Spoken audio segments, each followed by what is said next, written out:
Wire2Wire with Diesel and Cole Bryson on the Fan Upstate. Well, Diesel, yesterday we talked a lot about South Carolina and Kevin Schnall because the big news of yesterday's show was just that. Kevin Schnall headed from Conway to Columbia. But we really didn't talk about the flip side. Where does Coastal Carolina go from here? A very good job, especially in the Sun Belt, but not just in the Sun Belt, from a national perspective as well. What should Coastal Carolina do with their head coaching vacancy? Let's get into it. He's Diesel. I'm Cole Bryson. I'm live at Ingles Markets in Sparkle City on the west side of Spartanburg. It's the 8004 Warren H. Abernathy Highway location in Spartanburg. And I'll be here until 7 o'clock. Diesel back in the Ingles Market studio. Diesel, how good of a job in your mind is this Coastal Carolina baseball job? It's a really good job. Number one, it's an excellent stepping stone for potential future jobs. Obviously, if you have the ability to go from Coastal Carolina to South Carolina to what has been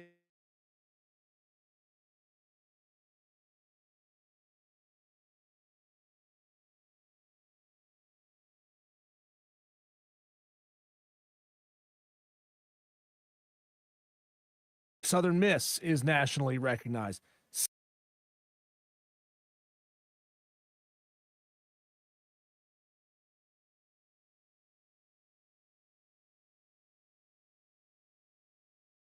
In this conference, but it's a decent sized conference, right? So you're not going into a situation where you're going to be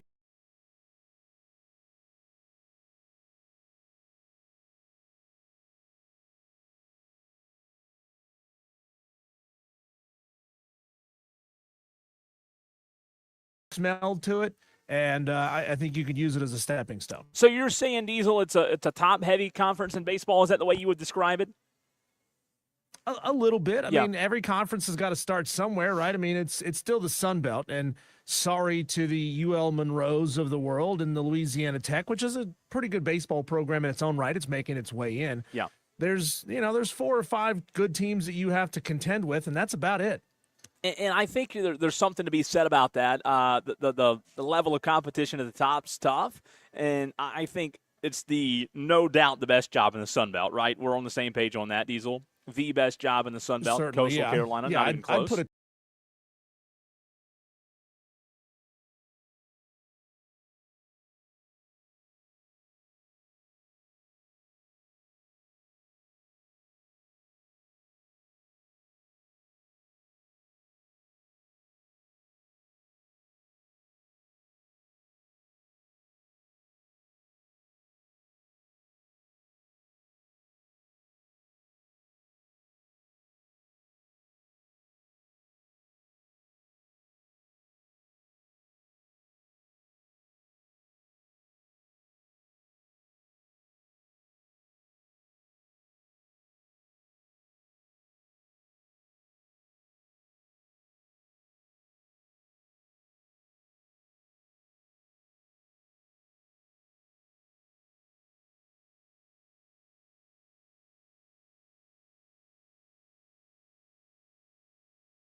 Yeah, like you said, it's easily arguable that it's the number one, if not top 2 job in the Sun Belt, which the Sun Belt is the premier mid-major conference in college baseball.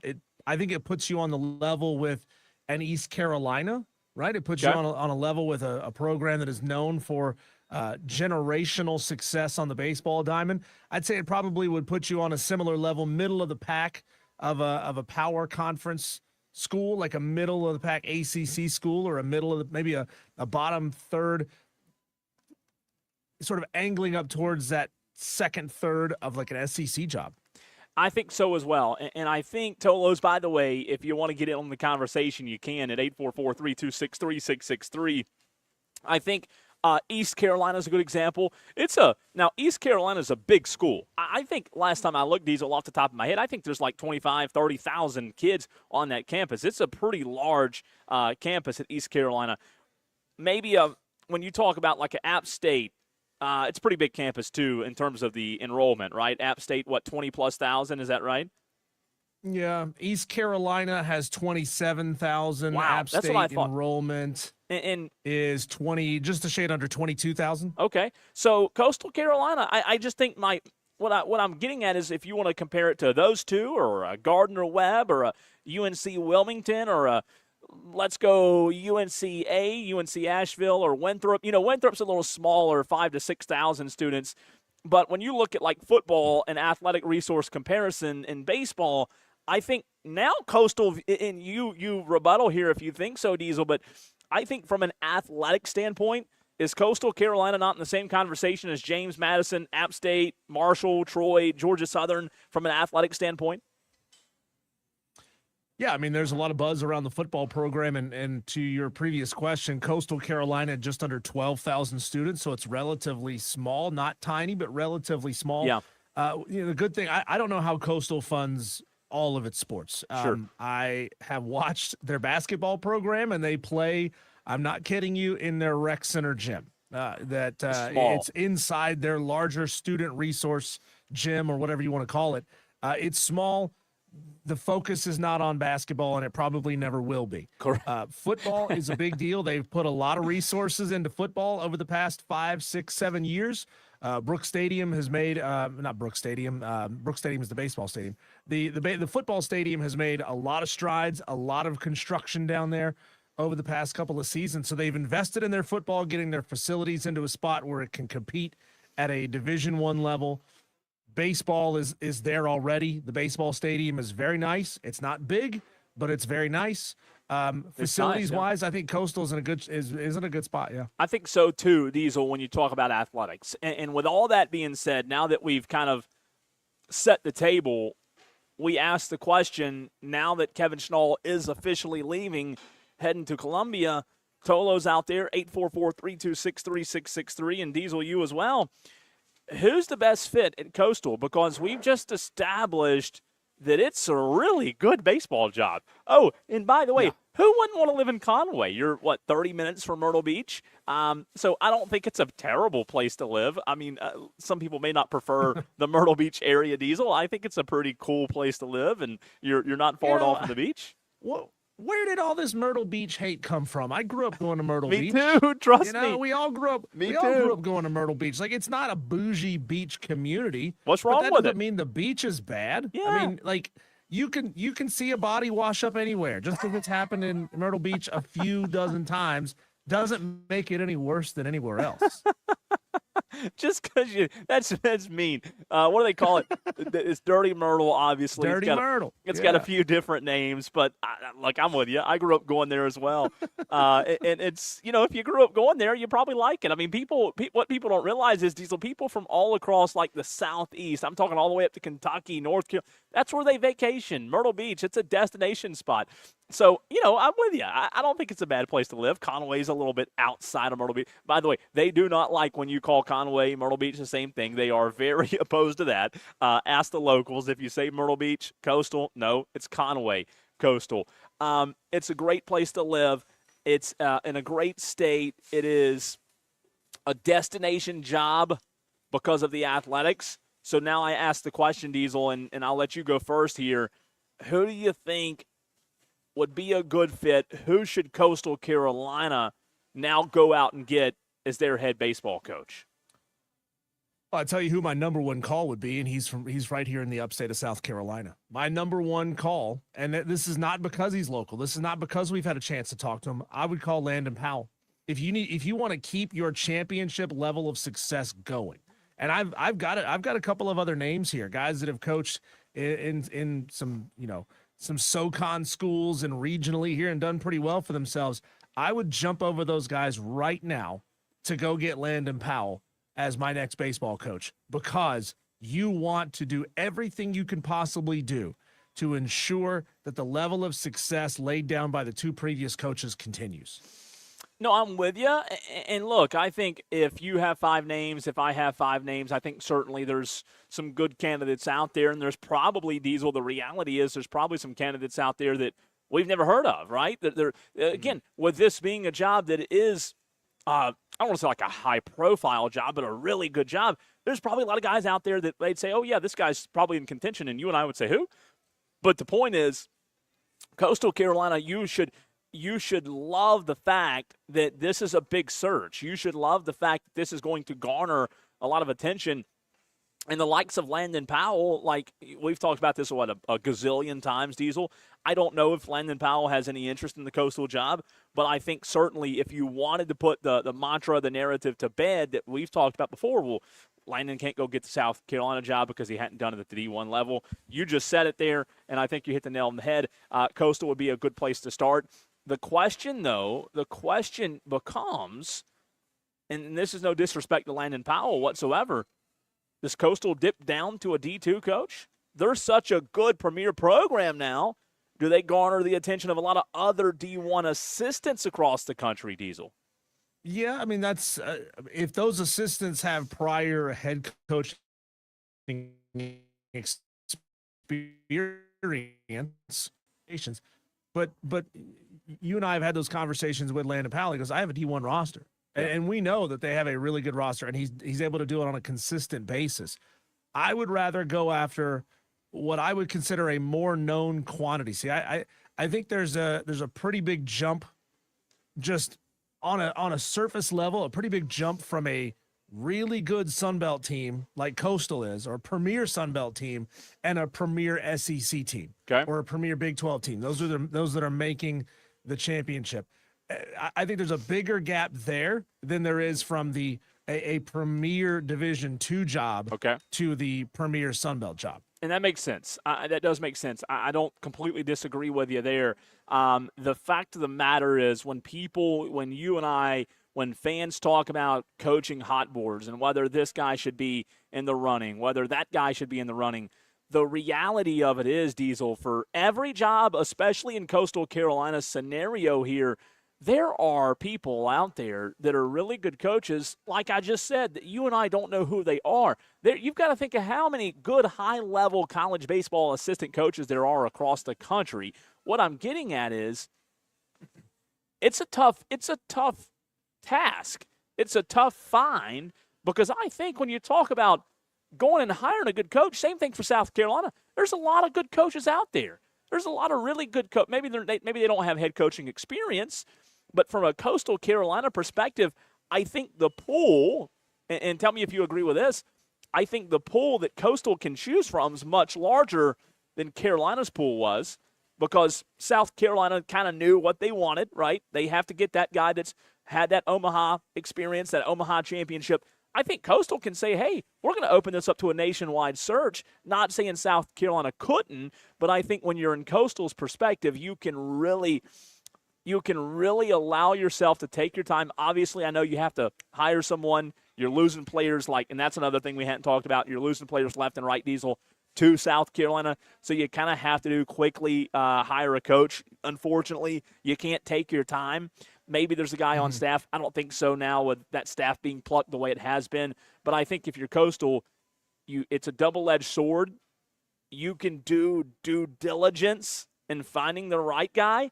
But I also think because of the timetable that you and I have talked about many times, you kind of have to get on the horse pretty quick, right? Yeah, you absolutely do. Time is running out, and you could have more and more and more of your team just keep hitting that exit button, hitting that door, and headed down to Columbia. You don't know when it's going to stop at this point. I mean, you could be losing a vast majority of your players. So you want to find a coach that their players love them the same way Kevin Schnall's players love him. It's a complete You want to rebuild. find somebody, hopefully, that you can bring a big chunk of their talent to Conway so that you don't nearly have the job filling portal slots. It's a complete rebuild. By the way, I do have a Ingles gift card from Jay, wonderful Jay Wilson. Do you know the amount, Jay? $25. So I am here at Ingles in Spartanburg, Diesel on the west side of town. Next week, you'll be at the Ingles in Greer. I'll be back in the Ingles Market Studios, but I'm here with a $25 Ingles gift card. That could get you dinner tonight. So the first Tolo that swings by here in Sparkle City on the west side, I've got a $25 gift card for you. Diesel, Andrew Rydell, good friend of the show. We've had him on a couple of times here in the last few weeks, right? he put out a tweet earlier today. Coastal Carolina staff members that will be joining the Gamecock baseball staff per sources: Tyler Shoemaker, the director of player development; Matt Pepin, the director of analytics; Dylan Eskew, former Gamecock. Remember that name just from a few years ago, right? Yeah. Director of pitching development; Mickey Beach, director of baseball operations; and Matt Williams, the pitching coach. Is he taking the water boy too? I mean, the cafeteria worker, Diesel. He's taking everybody, I think. Which, do you blame him? You know, if you feel like you have a good staff in your Kevin Schnall, wouldn't you want to keep that consistency, the team around you, where you feel like you know what you want, Diesel? And instead of going out and trying to hire all new staff, why not just keep the staff you already have? Yeah. You wanna keep some guys in place, maybe continue the culture, and that might, especially if that guy also has a great relationship with the players who may stick around. But also, you're going to want to, like I said, you're going to want to hire a coach that is able to bring players with him. Cole, one name that I would look at if I was the AD at Coastal Carolina, I would look at Alan Beck. Alan Beck is the head baseball coach right now in Western Carolina, 4 years as their head coach. Like that. Played his college ball at Western Carolina, so he's got some similarities with Kevin Schnall there. He's coached in the Sun Belt before as an assistant at Georgia Southern. His team won 36 games this season. They beat Troy and East Carolina. They beat Georgia at Georgia back on March 4th. I think this is a guy that, he's still relatively new as a head baseball coach, but every year he's been there, Cole, the win totals have crept up. So in his 4 years, they've gone from 21 wins to 28 wins to 30 wins to 36 wins this year. And I think they finished second in the Sun Belt, only behind Mercer this season, who I would also look at their coach as well. But I think his name is Craig Gibson. He's going to be in his 60s, so I'm not quite sure you want to coach. You want to try to pull a coach there that's that old. I think you want to pick somebody a little bit younger. Yeah. Alan Beck from Western Carolina. Bury that name in the back of your head as a watch list. I like that, especially with experience in the conference. RJ on the Joy Law Firm text line gets in at 844-326-3663. He says a baseball team coached by Landon Powell would thrive at CCU's Springs Brooks Stadium. That's a mouthful. There is a jet stream all over that ballpark. Those offensive numbers would be crazy, says RJ. And I think it's certainly, like, I know we throw his name around a lot because, like you said, Diesel, he's local, but what it all comes down to is, would he want to leave the upstate? He loves it here. Yeah. He had a good program. Obviously, a paycheck would incentivize you, right? It would help you. We're going to find out what Landon really wants, right? I mean, if Landon is content as the head baseball coach at North Greenville, have at it, Landon. Keep winning titles up there. We're going to keep celebrating it and having a good time with it.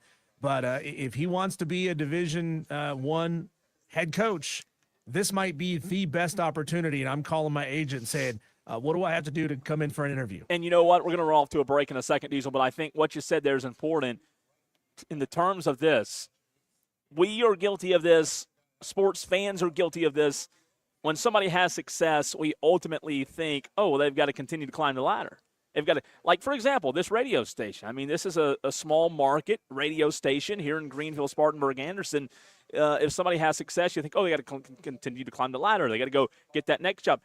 A lot of people are just content where they live. They like the area they live, and it's not all about climbing that ladder. And maybe Landon Powell's that way. Maybe he loves Greenville, loves the upstate, makes a good living, and says, well, I'm happy where I am.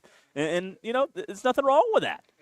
Cole, just about everybody that I've ever known in radio who has tried to climb that ladder and bounced from smaller market to bigger market to bigger market to bigger market every year, every other year, they all end up miserable and saying, man, I wish I'd stayed in this spot, or man, I wish I'd stayed in that spot because I had a really good quality of life there. Sure. And I loved the city. It's not all it's cracked up to be, well, man. Mo money, mo problems. Yeah, and I think the biggest thing with that is, like, you have to do what makes you happy, whether it's climbing. Nothing wrong with climbing a ladder, chasing success, but like you said, man, if you're happy where you love the Carolinas. I love the Carolina. I love South Carolina. I love the upstate. It's home to me, and I've been offered jobs. I mean, I've been offered jobs out of the state, and not in radio, but in other career paths, and I don't want to leave. I've done that once. You've done it once. We've experienced it. We've dipped our toes in the water. But when you love an area, there's nothing wrong with building roots there, and maybe that's what Landon Powell wants to do, Diesel. Cole, when we come back, it is time to get with the man who knows a thing or two about a thing or two, Bill Bender of The Sporting News. We're going to talk to Bill about this whole Brendan Sorsby Texas Tech situation. What happens next now that multiple athletic directors and conference commissioners have said we want nothing to do with the Red Raiders? Let's talk to Bill Bender about this next.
Does it all. 844-326-3663. That's 844-FAN-PHONE. This is Wire to Wire with Cole Bryson and Diesel on the Fan Upstate. Go see Cole Bryson. Grab your $25 Ingles gift card. He is at 8004 Warren H. Abernathy Highway in Spartanburg.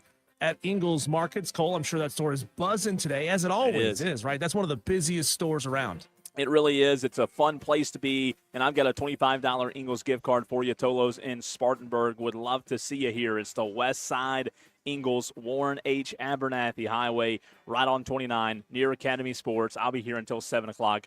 Would love to give one of our Tolos this $25 gift card. Yeah, we'll get into this story a little bit as we kind of get through the show today, Cole, is we're going to be joined by Bill Bender of The Sporting News here momentarily. Kirby Hocutt, the director of athletics for Texas Tech, released a statement earlier today, Cole, where he basically said, look, none of this is Texas Tech's fault. You guys shouldn't be so mad at us. Say that again. Say that again. It says here, quote, Texas Tech is not a party to Brendan's lawsuit. We did not file it. We did not fund it. A young man in treatment for a clinically diagnosed addiction exercised his legal right to seek a remedy in court, and a judge agreed with him. Our role has been to support his recovery, not to engineer his eligibility. Wow. And by the way, Diesel, Bill Bender said he tried to call. It's not working, so it looks like there might be a little bit of a phone issue. We'll try to effort Bill Bender. Look, Tolos, this is what happens sometimes. You have phone issues, and sometimes you have to troubleshoot live. So Diesel going to try to effort Bill Bender here shortly. If not, we can get into this Texas Tech and try to get Bill on the phone very, very soon. We got him, Diesel? Yeah, we do. We got Bill. Good job. Good job. See, I wonder, Bill, we were playing a little phone tag back and forth. I thought it was because this time of year, all the great pundits and the great minds that think and talk college athletics, they're out on a beach somewhere. You know, there's not a lot going on. But, Bill, I guess that's not the case for you and I. Well, I wish I was on a beach today, but I'm not. No, obviously a lot to talk about with Brendan Thorsby. We've had some Wi-Fi issues in this house apparently today, but we're on the line. It's good to talk to you guys. Thanks for having me on. Yeah, good to hear from you, man. Good to hear from you, Bill.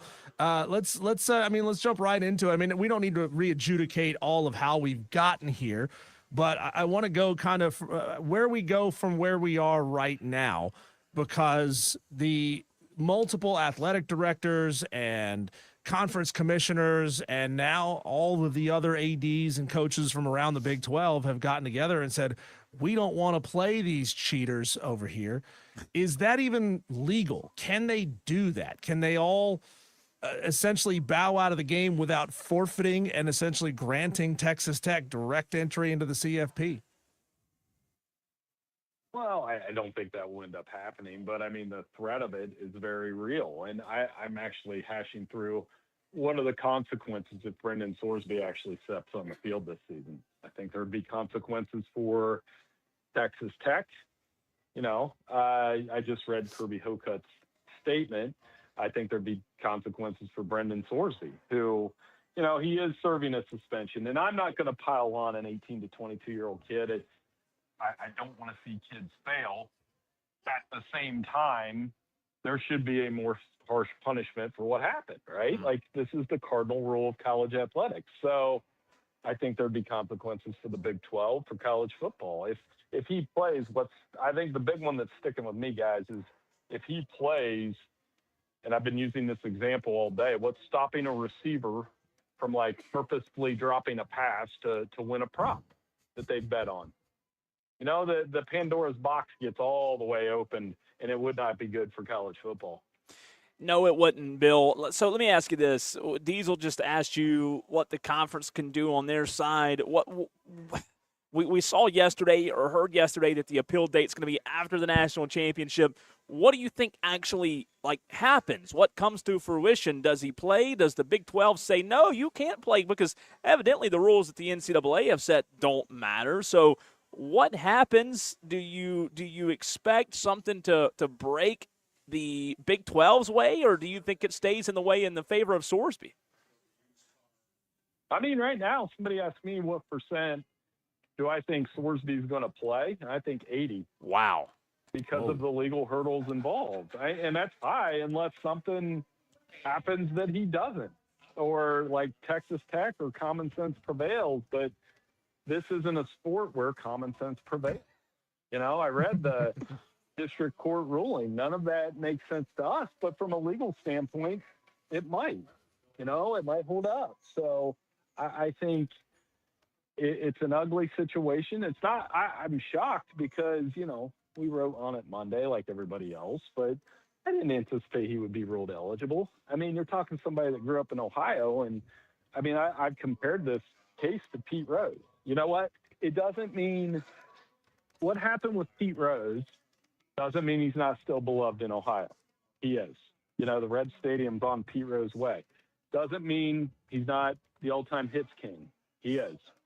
It does mean that he gambled on his own team, got caught, got banned from baseball, and is not in Cooperstown, and all of those things were the punishment for that. So, and it's kind of ironic in some ways that Brendan Thorsby played college.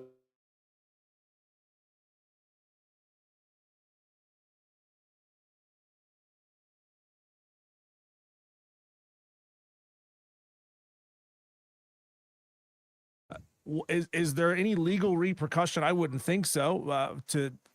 Against the school from Brendan if they don't play him, and then on top of that, all of this is about NIL money, right? The ruling said, it would be irreparable damage. They're talking about the NIL money, I think, more so than his gambling addiction.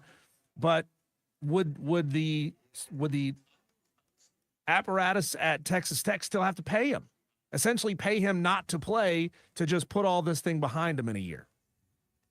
I don't know. I mean, then that's obviously, is there a morality clause in that contract? I mean, that's something worth asking, right? Is there something where they can take the money back, essentially?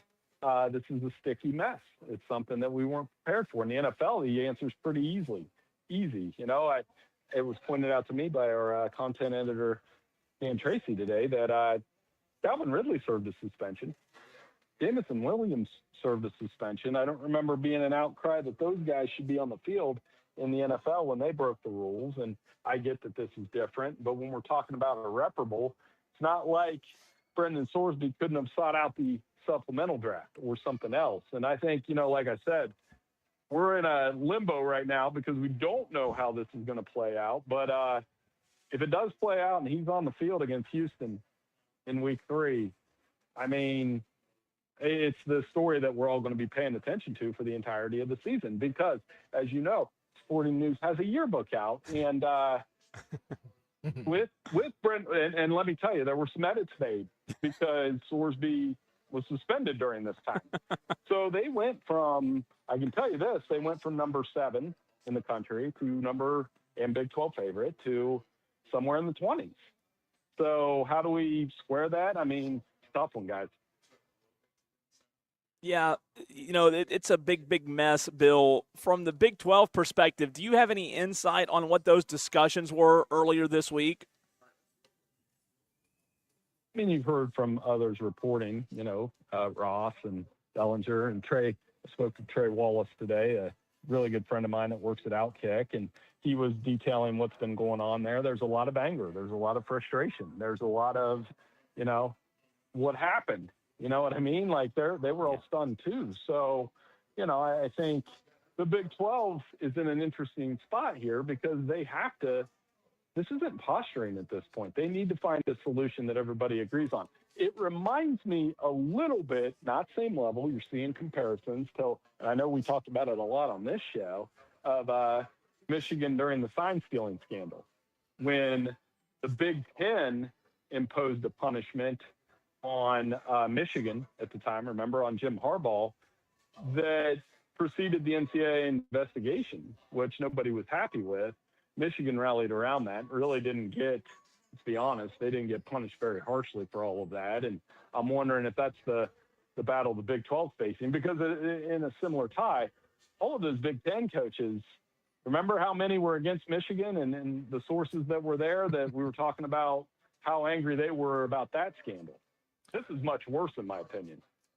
Bill, how do you think this decision may move the needle, because it may still be too soon to know for sure, with the lawmakers who have been considering the Protect College Sports Act? Is this another kick in the pants to say, hey, we've got to get this thing passed, we've got to get it negotiated, honed down, whatever, and get it through because this keeps happening?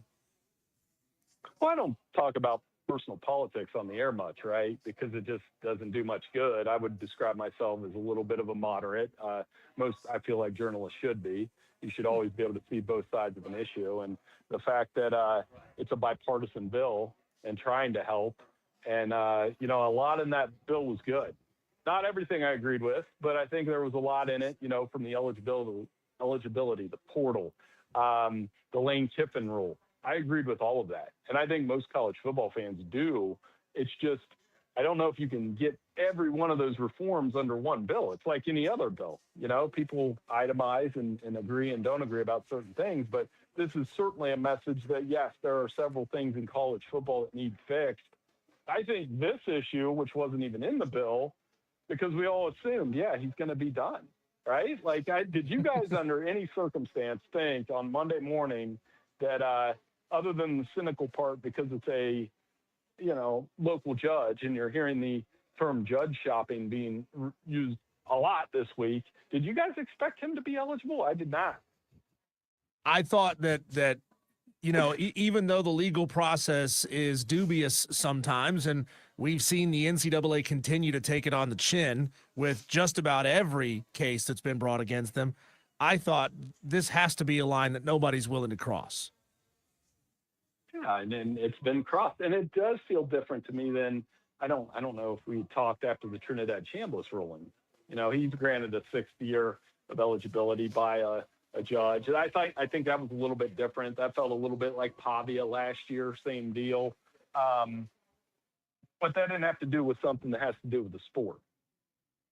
Yeah, I'm with you on that. What does this do setting the precedent for other college athletes who may want to gamble, Bill? That's what I'm worried about the most. Honestly, I think I'm worried. As somebody, and I'm not going to sit here and say like I don't have betting apps on my phone and I haven't bet on sports in my life. That would be a lie. But I don't play the game. I think what I worry about is everything will be under scrutiny. Every bet you'll say, why did that guy miss that field goal? Why did that guy drop that pass? Every Texas Tech game is going to be under more scrutiny from that perspective, even if Brendan Sorsby is clean, which you hope he is because of a legitimate gambling problem. But I just think it makes a mockery of the enterprise in some ways to me. We do this on the NFL side every year. We say it's a conspiracy. We've made a long-running, tab of it, right? Like when the Chiefs won a game, the NFL, the refs had money on the Chiefs, that kind of thing. It will be exponentially worse in college football this year if that is the case. Every late cover, every late non-cover, and that's something I do pay attention to because I obviously do the picks against the spread. I do your upset contest that I lose very badly in during the year. Very, very badly, by the way. And I was paying attention to some of those games. Why did that field goal happen? Now you open everything up to questioning, and it's a scary thought, guys. It really is. Bill, I know we got to get you out of here. Time's of the essence here, but I want to ask one more thing. I asked this on our show yesterday. What is sacred anymore in college football? I mean, this felt like a sacred line you don't cross, and the only thing that I could think of is playing for more than one team in the same year, but it feels like that could easily be sued and struck down as well. What else do you see that's still sacred? I mean, I still love the game. That's the problem. Like, had Texas Tech said, we're happy that Sorsby's eligible, we just can't play him this year. We can't do it. We wish him well. He can be on the roster this year, and maybe they try to play him next year, but I think he's a senior. Or we'll facilitate a move to the NFL in the supplemental draft. It would have been a much better conclusion. Now, some fans will argue, hey, he's been suspended 2 games. It's a punishment. He is a kid. It doesn't land as much, right? Like, so, because the only reason it's not harmless betting is he's betting on his team. Yeah. And when you see that, like, it's just really tough to defend. And, what is sacred in college football? I still think the idea of it, that we love the teams, that we love the games, and we want the games to be on the up and up. And it's going to be hard to look at a Texas Tech game and think that, even if it is. And that's the hard part for that program moving forward. Bill, you're the best. Always appreciate your time, my friend. We'll talk to you again soon. Hey, sorry about the technical difficulties. No, Always you're pleasure good. talking to you guys. Thanks for having me on. Appreciate you, Bill. Bill Bender of the Sporting News. Always a pleasure. Diesel, let's run off the break. On the other side, we have the one, the only Melissa Level of Ingles Markets. We'll talk Ingles and sports with Melissa next.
before fan phone. There's Diesel. This is Wire to Wire with Diesel and Cole Bryson on the Fan Upstate. Well, I'm live at Ingles, the best place to be on a Wednesday, the best place to be any day of the week. Ingles Markets, Highway 29 is the Warren H. Abernathy Highway location. And Melissa Level is joining me, Diesel, back in the Ingles Market Studios. I have a $25 Ingles gift card, Melissa, for one of our Tolos in Spartanburg. How are you? I'm doing really good. It's so good to see you. It feels like we've been ships in the night, passing back and forth and not being able to see everybody. So I'm really excited to see you. Appreciate you being on with us today. Diesel and I are going to bounce some questions off of you. Let's start, though, with the Brendan Sorsby situation. Diesel and I have talked about that a lot, the Texas Tech quarterback. Right. Melissa, for those that don't know, he gambled. Right.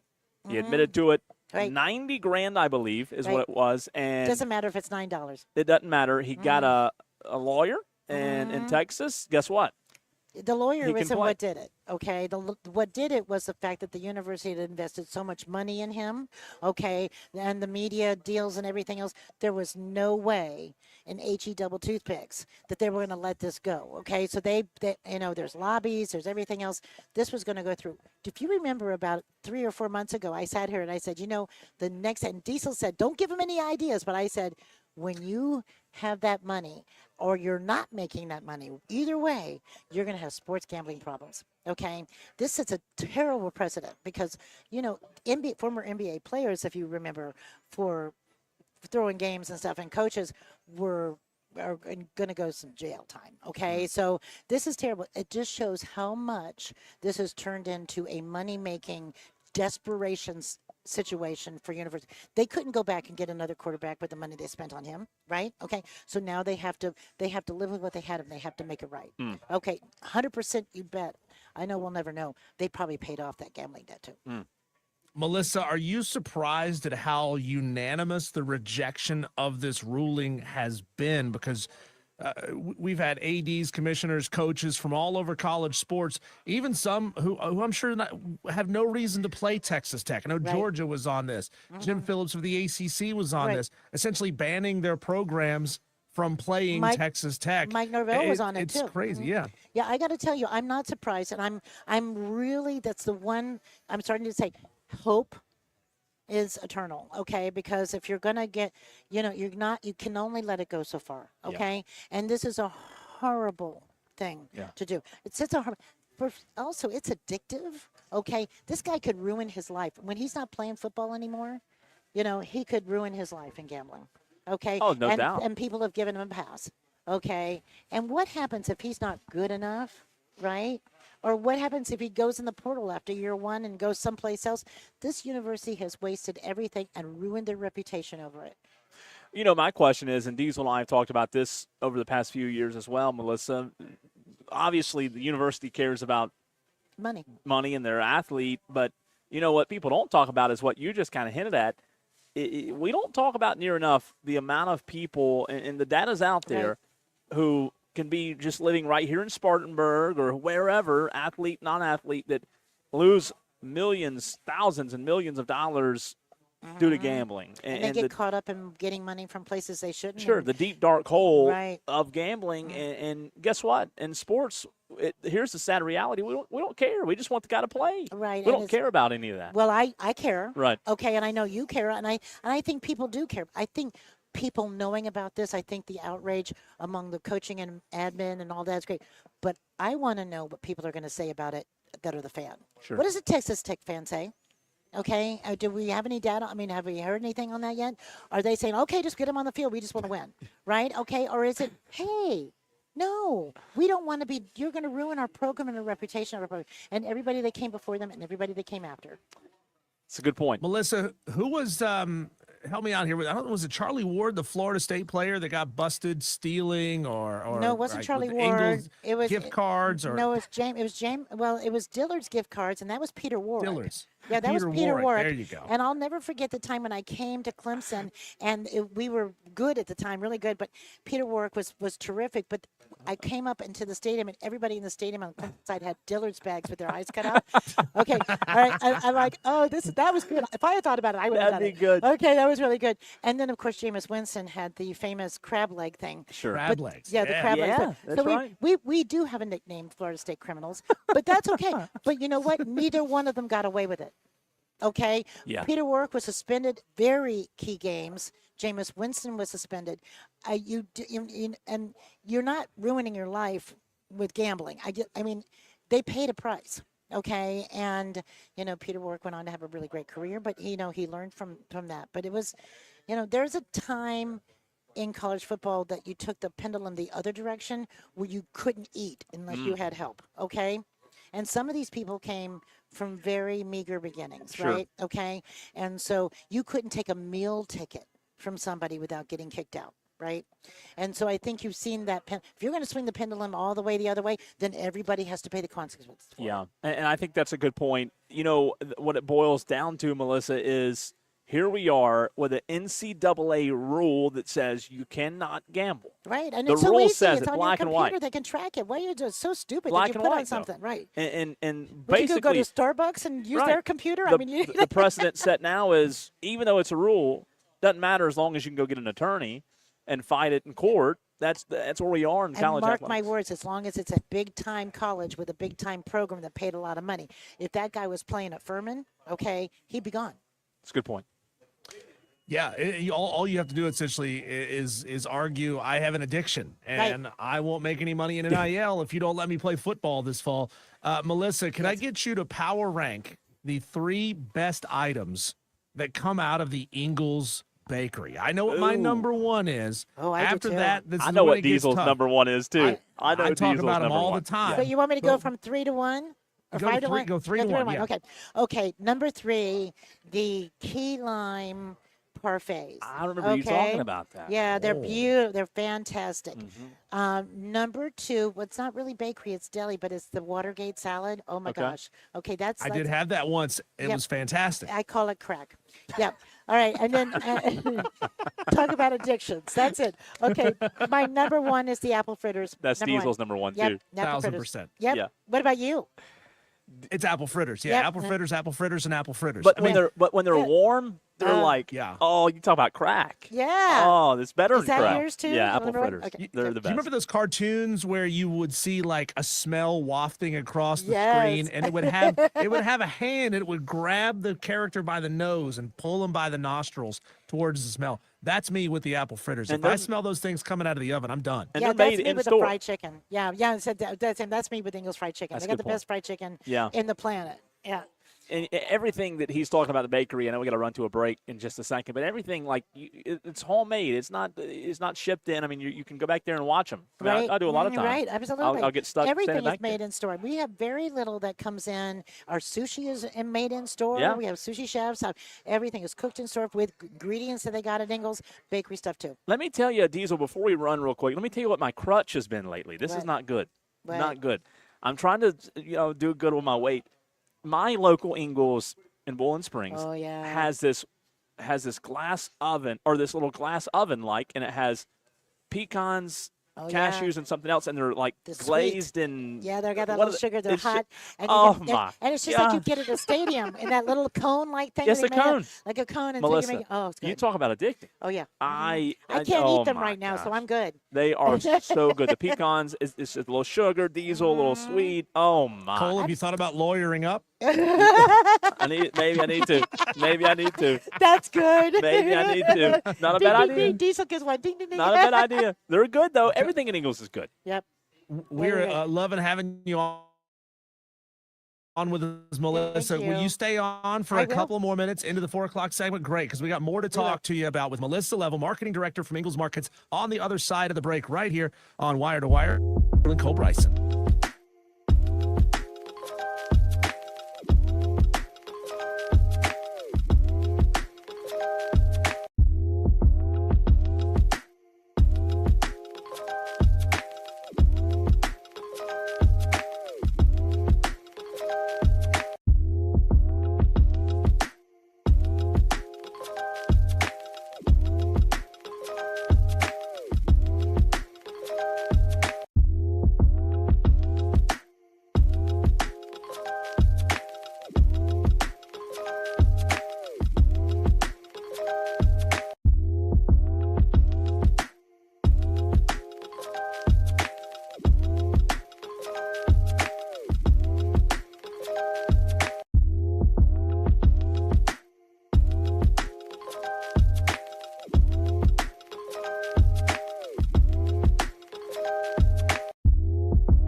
satisfying sports talk from start to finish You're going wire to wire with Diesel and Cole Bryson. on the Fan Upstate. Well, we get double time with Melissa Level, marketing director of Ingalls Markets, as Cole and Melissa are together at 8004 Warren H. Abernathy Highway in Spartanburg. Cole, is the gift card still on the table, or is it already out the Still door? here. It's still here. Wow. Still here. Come Yeah. on over. Yep. It's the Ingalls Go on see Warren him, H. Spartanburg Yeah, told us. right across from Academy. That's right. Highway 29. Melissa, it's weird. Like, each city has east side, west side, Right. north side. This is the west side. Is this the west side? Is West that what side, yep. Yeah, of Spartanburg? Or, Yep, west side of Spartanburg. Right. Yep. mhm. So real quick breakdown. If you're from here, you say east side. That's like over near Spartanburg High School. Okay. You say west side here, like Right. near Dorman. Right. North side up toward Bowling Springs. Okay. So that's kind of And then south side would be like near Wofford or whether that area. a little is that- bit more south. More a little south? bit more south. Okay. Yeah. Yeah. Maybe out like towards Packlet or something. You know, Right. going toward Union. But yeah, I mean, this is the west side. Oh, okay. Sort of like heading down that Correct. 26 a little corner, bit, right? yeah. Yeah. Yep. But we've Gotcha. got the gift card, Diesel. We still got the $25 Come on Ingalls gift out. card. What about this Boston? didn't- Yeah, I'm sorry. I didn't mean to cut you off, Diesel. Go ahead. I was going to say, I enjoyed being at the east side of Spartanburg, the Pine Street location. Yep. I don't get over to the east side of Spartanburg very often. Everything I need to do is on the west side. All that stuff's over there, but that is a beautiful store as well. It is. Yeah, That's when I was on love it. vacation. Melissa, Boston Scott on the Facebook stream says, Ingalls is amazing. Ingalls and Candler, North Carolina made my wedding cake. Right. I think How about that's- That is such a great story. Love is in the air everywhere, isn't it? It is. Right. It is. I will tell you that there's so many wonderful stories about people who have had wedding stuff done through Ingalls. Of course, cake's wonderful. But one of the most famous stories is in Waynesville. There was a couple that were getting married at Lake Junaluska, which is close to our Waynesville store, and their flower people did not show up. And they went to our Ingalls store, and our Ingalls people, we even made a commercial on it. And the people came back to do the commercial with us live. But we reenacted the whole wedding bar and said, No this is the time to change way. your mind if you want to. But anyway, Yeah, no doubt. so anyway, they did all their flowers in like record time and delivered them over there so they have Wow. flowers for their wedding. Has there ever been this is crazy. You talk about wedding stuff. What about the first ever wedding in an Ingalls Market? Has there been? I know there has Cole, not. it could be you. I know, Are you that's what I'm Be saying. real. And see, we have somebody we're trying to fix them up with. So maybe- Melissa, maybe- you Yeah. have the bakery right here. Yeah. I mean, you do your Yeah, desserts you got everything. right You here. got it big enough for a venue. Yeah, You're gonna have it's- everybody sit in the cafe. Okay, you can have you don't have to worry about paying for food. They can just pick their pick. You don't have to have a caterer. We're already caterers, right? Okay. You got flowers. Okay, that's floral. Okay. Every- Good. Okay, beer and wine. Yeah, Okay, everything. we have got This it is the all. wedding headquarters, right? You know what? I never thought about that. Okay. Oh God. I am not marketing that. That's not an option because Dewey I can might tell call you in. mine And was not an Ingalls. Yeah. that is so Melissa, funny. Have you been glued more towards these NBA finals or the NHL finals? Which one has had you locked in? You know, I'm always fighting for the underdog, so I've been going for the NBA because, I love our Carolina Hurricanes. They're terrific, but I want those Knicks to show up, Yeah. okay? But I've also been really mesmerized by the violence out, and the huge parties every single night, whether they win or lose. They're having these celebrations where it was 30, 40,000 people, beating up on each other. I just think it's terrific. I love that. It's like hockey at a basketball game, right? You know what's fascinating about that, though, Melissa, and Diesel and I have talked about this a lot on this show as well. People that have only lived in the upstate, which is a great place to live, by the way. I love the upstate.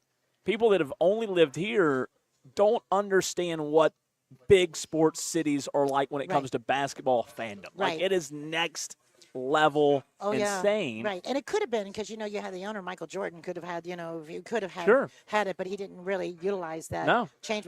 But yeah, no, you don't. I mean, Atlanta, the Hawks, Right. Boston Huge. Celtics, New York Knicks, the Chicago Bulls. I used to be on the draft lottery and be glued to my TV with that. NBA is a great sport to watch, okay? And it doesn't take that much of your time as much as a football game does. But I'll tell you, fandom for the Knicks right now, it would be like if the Jets were being in line for the Super Bowl. It's crazy. Okay, I mean, seriously, what is it, about 37 years they haven't won It's it? been a long, yeah, it's Okay. been 30-something years. Yeah, Yeah. and not anything to say against San Antonio, but you always want to root for the guy who hasn't done it in a long time. Long Remember time. when the Bulls So- won against Boston? That was another big Yep. Yep. Mm. So Melissa, you're okay with just you talked about the level of violence outside the stadium. How about the level of violence inside the Oh, I stadium? know. These refs are swallowing the whistles. Wemby is hacking Jalen Brunson on the back of the neck. I mean, it's the most physical brand of basketball out of the NBA that I've seen in Let a 'em play. long Let 'em time. play. and I Let love them it. play. Let them play. They're all big enough. They can take it. No okay. Just like that's like I said, like hockey too. I mean, let them play for goodness sake. I really think I love that about it. Okay. We have feminized all of these sports Yeah. way too much. Okay. We make it way too too many rules apart that. I mean, we don't want them to go out and hurt each other, Sure. but we should let them play the game in a reasonable way. I mean, right now, I mean, if you what's targeting? Right. Oh, I don't know if it's targeting. Maybe it's Yeah. targeting. Yeah, it's targeting. Yeah, it Yeah. just depends. Yeah, I mean, Diesel and I have football. asked you a lot about college football and NFL football as well. Growing up, who was your favorite basketball player? Oh, Did you my have g- one? I didn't really have one growing up, but I loved the Celtics, the Celtics. But then when I got into my 20s and I moved to Atlanta, I was a huge Hawks. So Dominique probably. Oh, yeah? Yeah, it was probably one of a big ones. Bud Webb was a big one because he was No a doubt. little guy, and you could run around him and something. And I've always been shorter than almost everybody. So I Me thought, too. gee, even if you get short, you can do anything. You can still do it all. He was incredible. I know I'm dating myself by saying these things, but No, so it's then I okay. got away from it, went more to the football. But Yeah. in my 20s, the Hawks and they were good back then. Right. They were good. They were getting down there where they would be against, Chicago Bulls or Sure. or the Detroit Pistons. They would all be coming down to that end, And I was a big Detroit fan. I don't know why. I never went there. I thought it was really cool to be a Detroit because I love Motown. So I figured that was a rationalization why I love Detroit so much. And Ford, did you love So it's a Ford too? Piston and yeah, yeah, the Pistons and who were the Detroit baseball? Who was that? Who was the Tigers. Yeah. And see, then later on in life, now one of the people in our Angles Entertainment division who runs the Ultimate Air Dogs was the winning pitcher in the 1985 Detroit Tigers. You're kidding me. No, and Whoa. his first dog that he ever did that did jumping was named what was the name? Sparky. No way. Yeah, named Sparky Anderson. Yep. Not Airbud. No. Wow. Wow. Not a Jordan fan. Melissa didn't shout out Michael Jordan You know, out of all those names. I know him now, and he will. That's somebody who will bet on anything. He will Yes. bet on which way the cigar smoke will go. Correct. Okay, all right. I love him. He's great. It doesn't. He can do it now. It doesn't matter. It's illegal. So, but I never really. That was almost too big, and he was a rival. Can I from tell Florida my- State. Yep. Real quick, Diesel, my Michael Jordan story, and I told Diesel this. Was it last year or the year before last, Diesel? I was up at a race with Shane Connick, a NASCAR race Right. as media.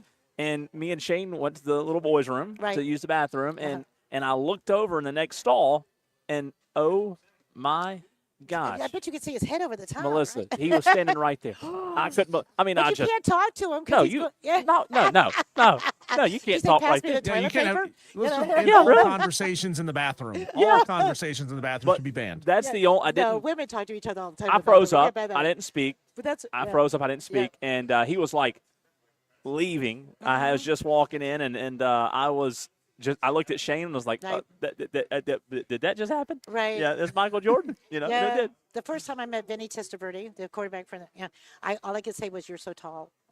That was the most embarrassing moment of my life. You're so tall. You're so tall. You're like, oh my God, my friend is like kidding me away. Like, Yeah. You're killing us. Yeah, that's so funny. though. Melissa, we love the fact that we get to see out so many times. Basketball tournament. What's coming up July and August? Give us a sense of what's going on the next 2 months. Lots of fun things. Of course, you can catch us at the Spartanburgers. That's a Yes. lot of fun, along with Big Buck Country. So, coming out there, they got the new train, and they're picking up now. They're getting better, and they're They are playing getting good. but getting into their thing. Of course, coming in 4th of July, we have a lot of America 250 things happening throughout our whole region. Coming up through to celebrate America's birthday, and then of course, Cashiers. We have a big celebration out there for 4th of July. We're doing our Tools for School, gearing up for that. We've got our top teens through Odyssey, and your sister station at Q and with QL. So Yeah. lots of things happening. We're out and about absolutely everywhere. Well, we love it. We appreciate your time. Thank We know you. you got to get rolling, and Okay. it's good to see you. We'll see you again soon. I'll see you soon. Bye, Diesel. See you, Melissa. Melissa Level, Ingalls Markets, always fantastic. We appreciate her time. We'll keep the segment rolling, and Melissa, we'll talk to you again real soon. Thank you so much, Melissa Level. She is the absolute best, and we appreciate her time. Diesel, I know we got a lot to get to. Obviously, we want to say thanks to Bill Bender for joining us earlier in the show. Let me ask you this. While we're in this transition, anything Bill Bender said that you want to react to? It was a good interview about the Texas Tech Brandon Sorsby situation, and I know you also have a statement as well that we can get to right here. But Bill Bender, obviously a very plugged-in guest, a very plugged-in insider. It sounds like, according to him, Brendan's going to play. Yeah, that's fascinating stuff here. The 2-game suspension is just mind-numbing to me. It's not even mind-boggling. It's mind-numbing. And every time the NCAA loses a case, it begs the question, how is an organization that's built around competition so bad at court where, you're competing essentially for your existence, your right to be and to govern your own sport? They just keep taking L after L after L. You'd think they'd win one every now and again. But the 2-game suspension, Cole, is really what's kind of got me just spun up on this because, think about all the little infractions that'll cost you 2 games. So now we're saying that gambling on your team is tantamount to, driving 95 in a 65 zone down the highway in Athens. That's where we are. And you know what? I like what he said about your question to him about is anything still – what was the question? Is anything still sacred? Still sacred? Yeah, and I think he speaks for a lot of fans. He said it right. He said, I still love the game. And guess what? You, I, Tolos, people across the country, when the ball is kicked, we still love the game. So, yeah, and you asked that question of me a couple of days ago, Diesel, about is anything still sacred? The game itself is still great. Football is a great sport. It's a great product. But guess what? There's everything else. It's everything else. There's more time spent talking about everything else. And here's what I'll tell you. You go do the math, and this would be a pretty easy task, Diesel. You go watch every podcast. You go listen to every sports show, TV, radio, podcasting shows. You do it from a calendar year of January 1st to December 31st. And guess what? If it relates to college football, I would bet you, Diesel, that there's more talked about in those podcasts about off-the-field issues than there is of the actual game of what happens from the time the ball's kicked off until the final whistle. And I think it's great content for you and I, but, I miss the fact that we're not talking about the game. And my gosh, we hadn't talked about college football yet on this show because obviously we have plenty of time to do so until August, and we're going to a little bit today. But, man, it is crazy. We still love the game, though. Selfishly, I'm going to tell you I love it because, nothing is more mind-numbingly boring to me than trying to predict what's going to happen in games 2 months from now, 3 months from now, 4 months from now. To me, you just don't know, right? It's impossible to know what's going to happen between Alabama and Auburn in late October, November. We just can't know. We don't know what these teams are. We don't know how these teams are going to gel together. And now there's less certainty than ever, right? You used to be able to say, oh, well, a couple of seniors are graduating and going off to the NFL, but the core of the team is still the same. The coaching staff is still the same. The athletic director is still the same. The coordinators are still the same. I have a good sense of what this team is going forward. I don't have a clue, Cole. I don't have a clue what my football team is going to be this year. I don't have a clue what Clemson's football team is going to be this year. So to me, oftentimes it feels disingenuous trying to predict what the team is going to be and what they're going to be able to accomplish when I've never seen these guys play together. Yeah. Half the team is brand new.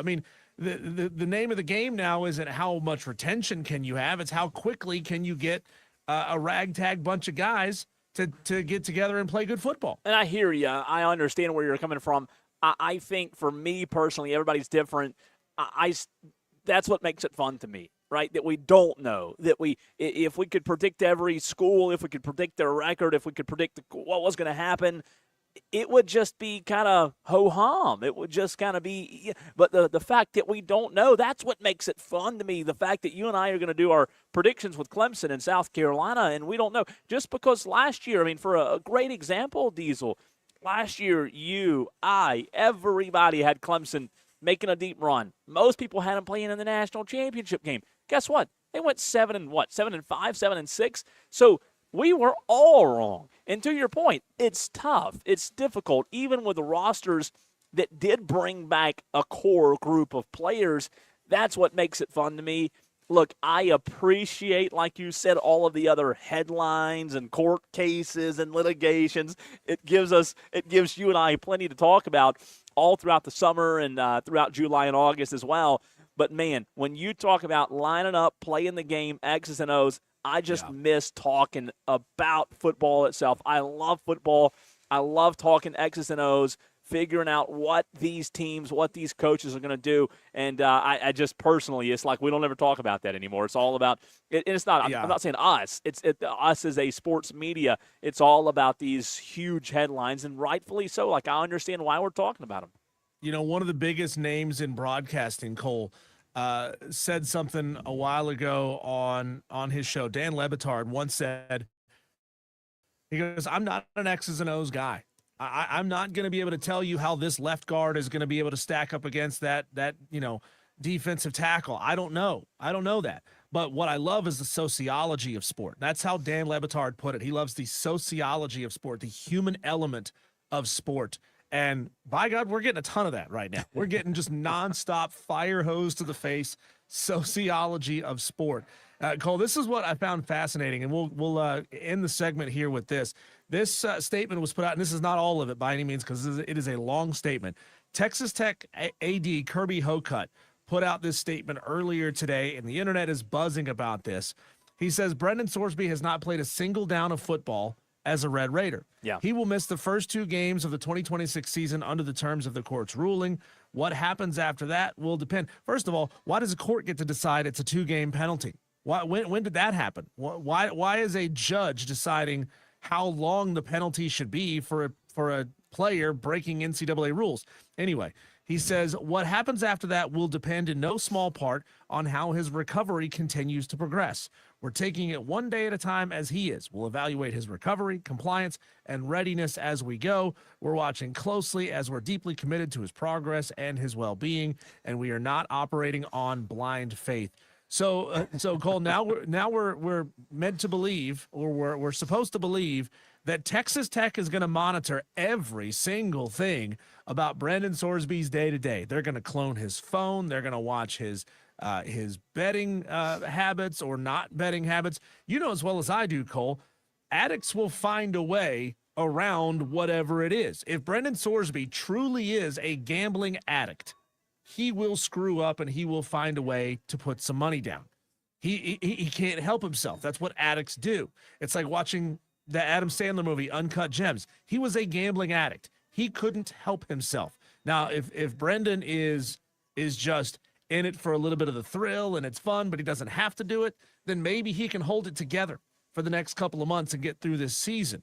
But, I mean, do we really believe that Texas Tech would if he comes into the game and he starts throwing touchdowns and wins a couple of games, do you really think they're going to be monitoring with the same kind of gusto? And no, let me ask you this. What did Melissa Level ask us earlier? And you and I didn't comment on it, but what'd she say? What do the she asked, what do the Texas Tech fans feel? Kind of goes into what you just said. Do you think they care? Do you think they want to see? No, they don't. Brandon, they don't care. I've read plenty of comments from Texas Tech fans, and they were just as predictable as the Ole Miss fans. Right. They were just as predictable as the Vandy fans were last year with Diego Pavia. They want their guy to play because it gives them the best chance to win. No doubt. They want him to play, and that's all they care about. I mean, and that is sad, but that's, again, what have we talked about? That's the way these fans are. That's all they care about. And unfortunately, Diesel, like, we're stuck here. We're not going anywhere else. This is where we are. You know what I mean? This is where we are, and welcome to college athletics. If you don't like it, don't follow along. Don't donate money. Don't go to the games. But if you do still like it, this is I guess the side effects of the sport It now. It does beg the question. You know, people say, and people have been saying this for years, Cole, ever since NIL and the portal and everything that's been going on and additional eligibility. People have been texting into this show saying, enough is enough, man. I'm just not into it the way that I used to be. Yeah, but you're still watching. Yeah. And it doesn't matter if you are at a level 10 crazy fan or if you're at a level 2. Like, I turn it on just to have something on in the background. Yeah. You know if what you're watching it, that's all that matters. You know what I think, Diesel? I think there's a lot of people, and I have friends that are this way. I think there's a lot of people that like watching the game on Saturdays. They don't like hearing these stories. They don't like the side effects. You know what I mean? And I don't necessarily blame them. I mean, I don't love it, but it is what it is. Like, they want to watch the game. They don't want to be entrenched with all that's going on. And like I said, it's where we are. It's where we are. And I don't know that you can do anything if you don't like it. Just don't watch the sport anymore. So. And another big question is, why haven't we heard any statement whatsoever from any of the online sports books that Brendan Sorsby used? Yeah. I mean, why? They would say it's not our job to police whether or not this individual is on this platform. Correct. But I mean, you would hope that they would step up and say, hey, you know, we understand that you now don't have faith in gambling on sports on any of our platforms, and we are going to take steps to fix it, even if it's facetious. Yeah. Just say something. Just say something. Speaking of something, man, has this NBA Finals been something? Game 4 tonight. We'll also touch on, at the very beginning of the segment, what happened in the Hurricanes game last night. A little professional update, because how about those Hurricanes, Diesel? I know you're excited, and other Hurricane fans out there were as well. What's happening in the professional ranks with another game tonight? We'll get into it next.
dinner tonight on Ingles and Cole. Yeah, I mean, look at this. This Ingles gift card, are you kidding me? Now, we are getting a little bit of rain. It's coming down pretty good, Diesel, here in the Spartanburg area, west side of Spartanburg. So you're right. Come out. I have this Ingles gift card. And I mean, come on, $25. That can get you a pretty good chunk. You can get dinner tonight, like you said, Diesel. Yep. Maybe some pizza from the Ingles Deli, meat and 3 options. You know what I mean? Melissa's been talking about that fried chicken, man. Like she's got me thinking about it now. Yeah. And that's not right. No, it's because not. I want to do what you're doing. I want to lose some LBs, and fried chicken is not going to help. No, it's not. I eat a lot of the rotisserie chickens from Ingles. Those are pretty good. Yeah. This time of year, I get really big on the fruits and stuff. Like I love watermelon, and I don't know if I should eat as much as I do. Like I am addicted to it. I could eat it, I think, every meal. I just love it. So, and you know, it feels like you're eating healthy when you're, you know, just chowing down on fruit all the time. So $25 Ingles gift card, Tolos, on the west side of Spartanburg, Warren H. Abernathy Highway on Highway 29, right here near Academy Sports.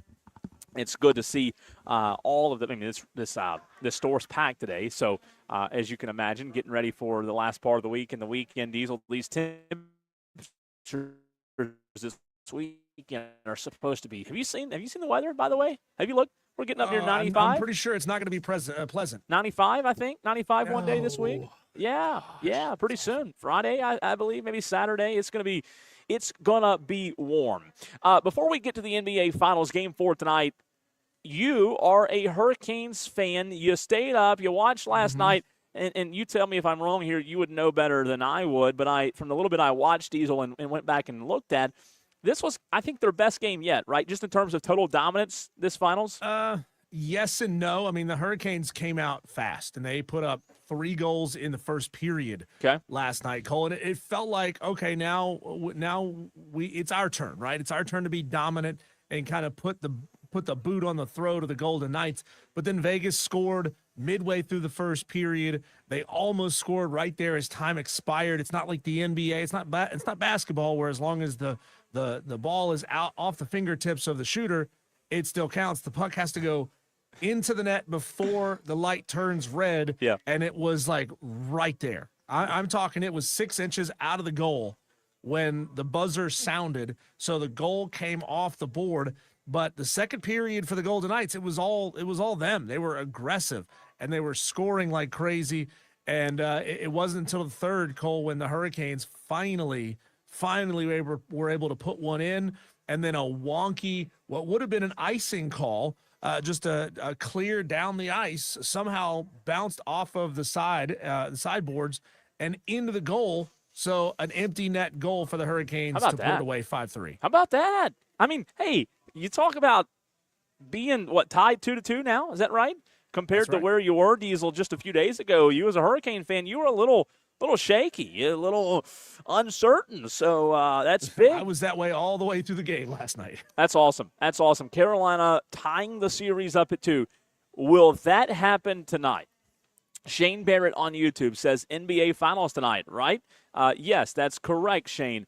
Diesel just said it.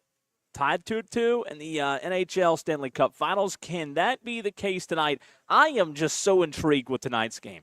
I really am. Spurs Knicks, and I've loved this series. I've been just look. I've said it a few times on the air. The last few years, Diesel, I hadn't loved the NBA Finals. I don't know why the Thunder really didn't do it for me. This series, though, I've watched every second. I mean, I have just been enthralled with it.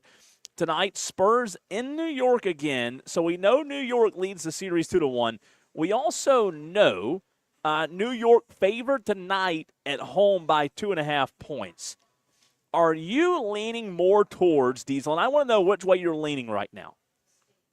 Are you leaning more towards the Knicks are a better team, or are you leaning more towards maybe Wemby is waking up? Which one are you leaning more towards? Yeah, I mean, the Knicks have been incredibly consistent over this entire playoffs.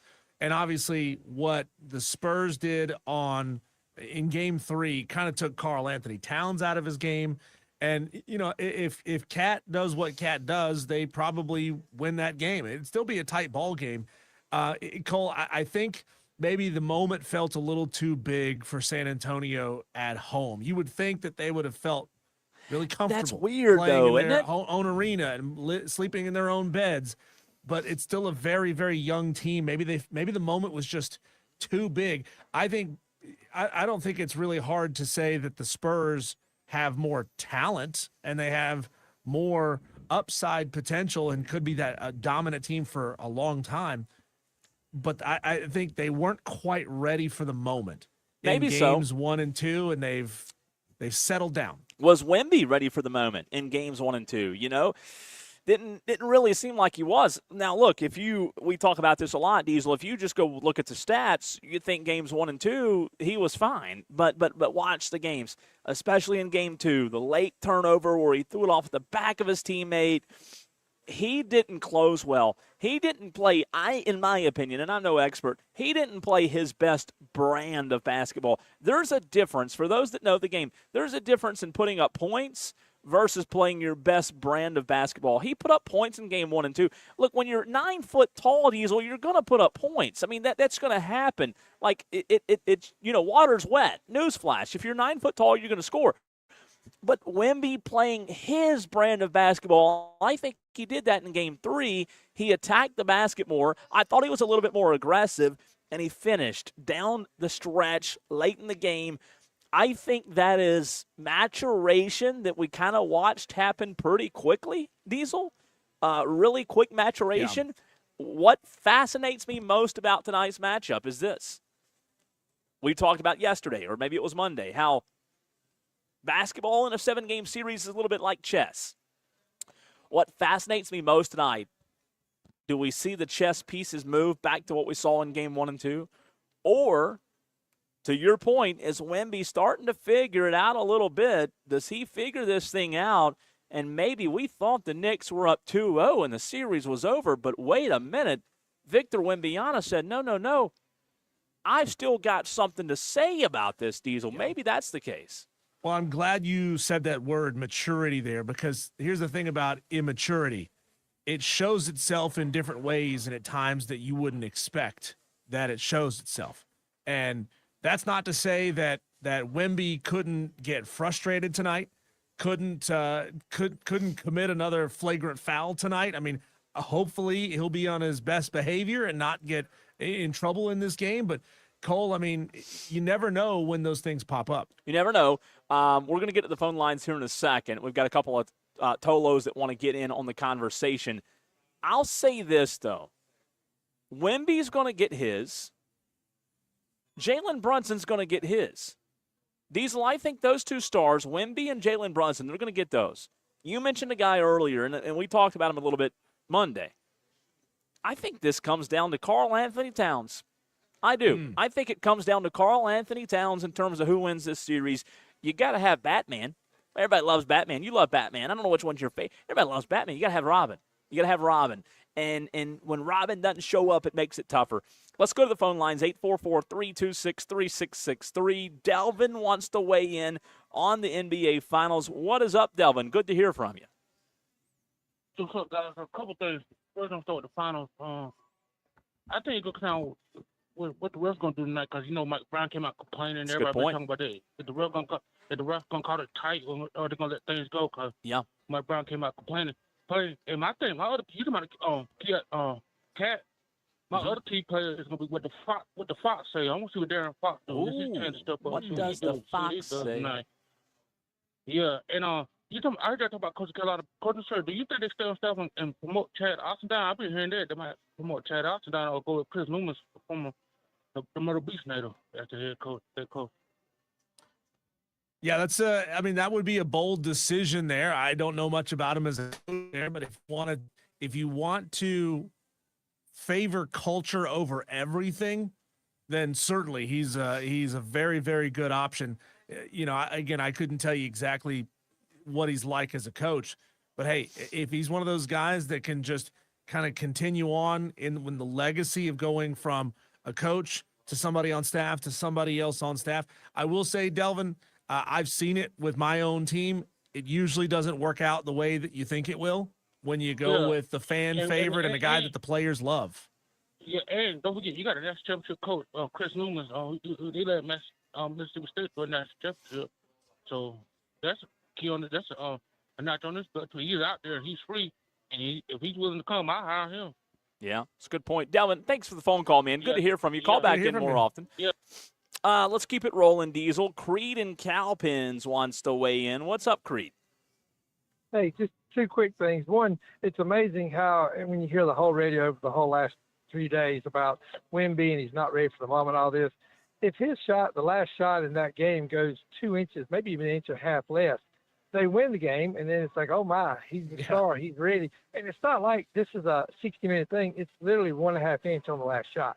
No. That's a fair point. And I said the same thing with Diesel yesterday, Creed. I said, look, the storyline could be real different right now if Wemby doesn't throw that ball off the back of his player's back and they win game 2, and they're up 2-1 right now.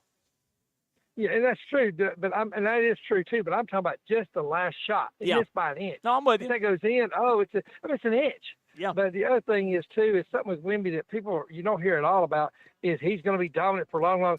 He's also successful to everything else Yao Ming and everybody else said. When a guy's 7'5", he's set with a serious injury that ends his career. I mean, it happens all the time for the big guys. So he's true. 2 years from now they could be saying Wemby who? I mean, it's like Lamar Odom or it's Yao Ming or any of those guys like that.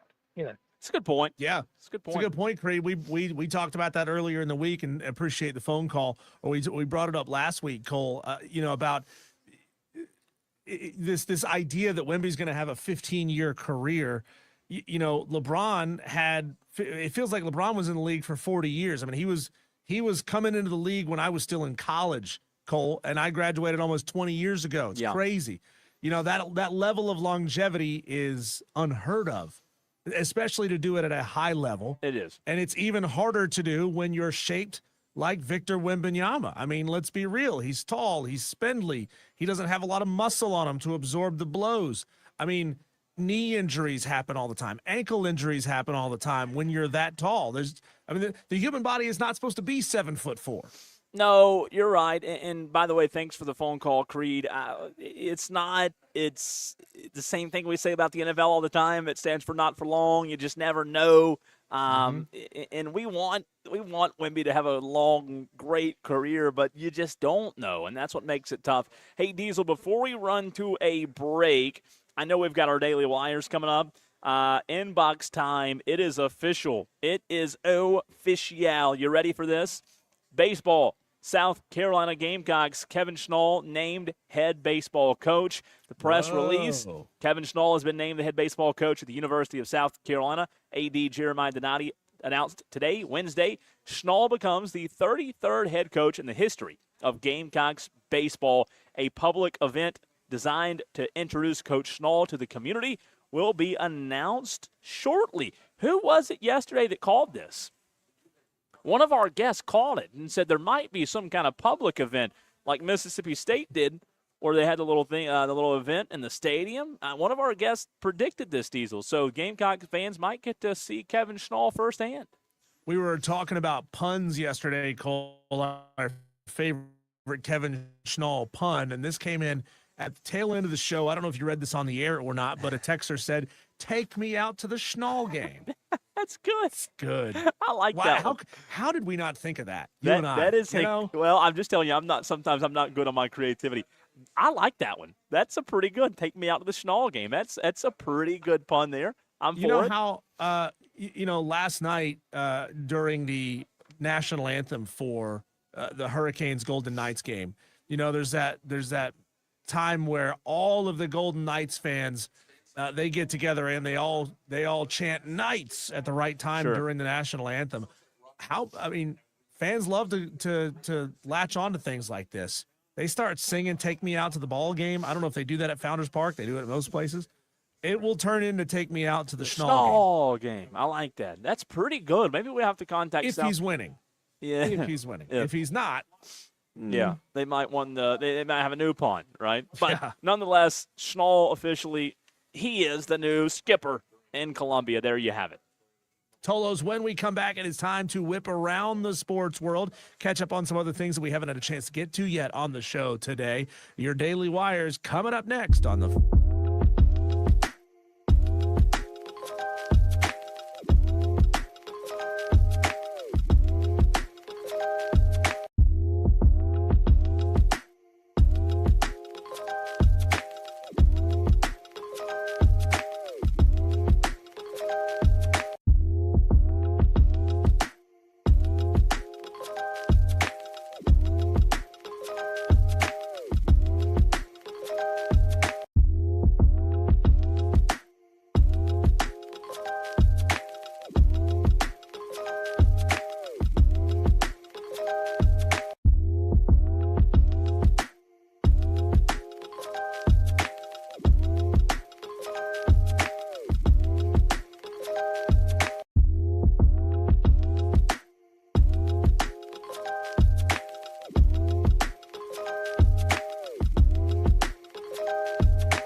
Leave your namby-pamby sports takes at the door.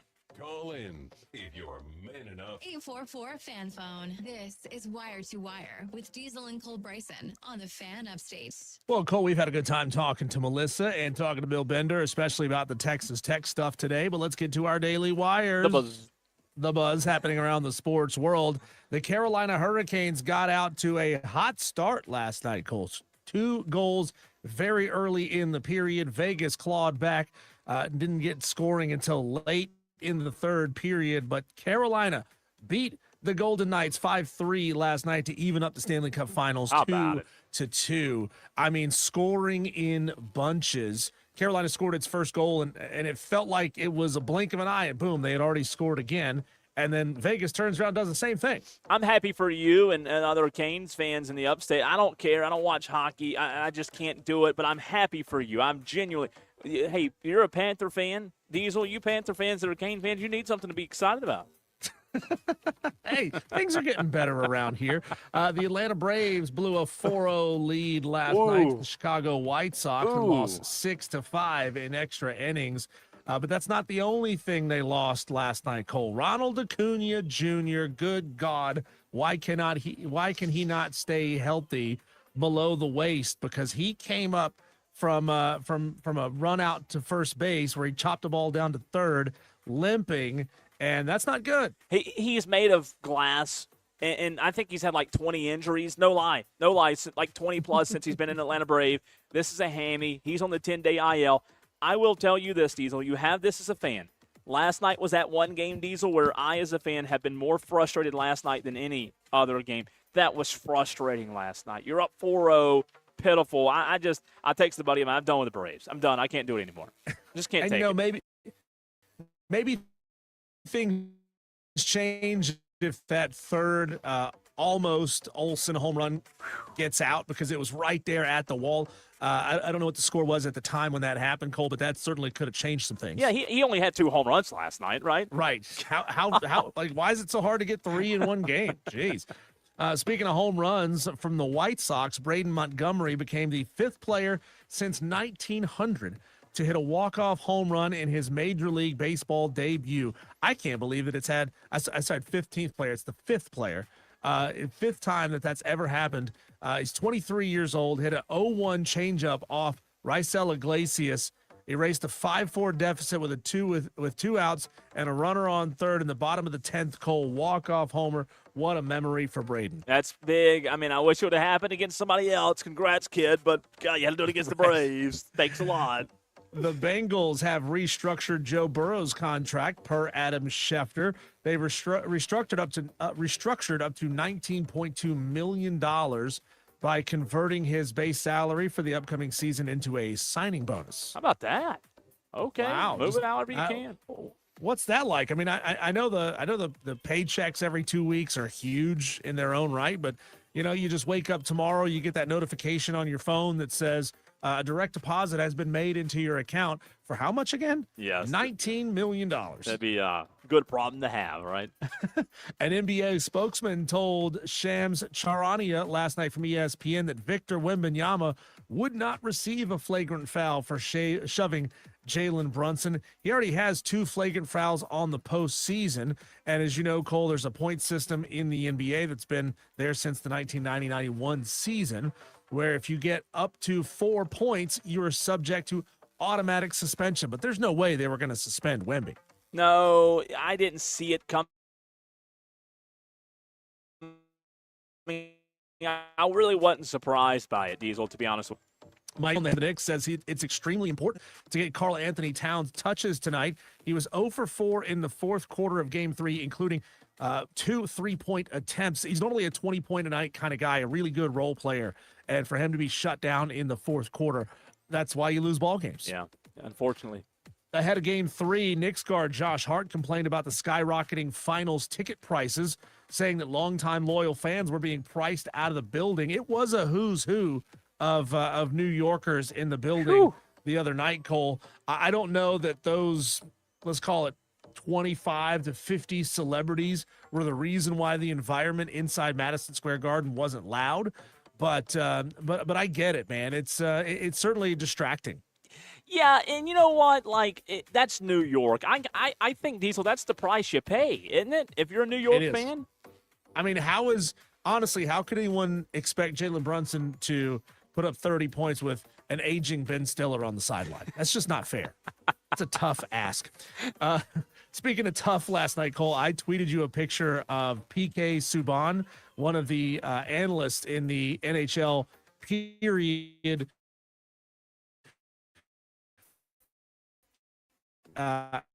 analyst about wearing that bishop sleeved blouse that he had on in between the periods. Cole, nobody said, hey, PK, you might want to change. You might want to put on a real suit because that ain't it, bro. Yeah, look, everybody's got their you did send me a picture. Everybody's got their own taste, but that was rough one. I thought he was on Star Wars for a minute. I mean, what was he on there? I mean, if you didn't see it, Tolos, people were likening his outfit to the Jerry Seinfeld puffy shirt, if you've ever watched Seinfeld. But I don't want to be a pirate.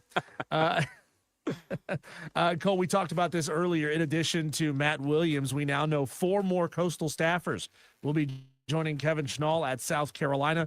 Director of Baseball Operations, Mickey Beach. Director of Pitching Development, Dylan Askew. Director of Analytics, Matt Pepin. And Director of Player Development, Tyler Shoemaker. It's good gets, especially when you get guys who are familiar with the program, Diesel. You talk about Matt Williams. I think a lot of Gamecock fans are excited about that. Dylan Askew being back. It hadn't been too long ago since Dylan Askew was in Columbia. So it's good. Good hires for Kevin Schnall so far.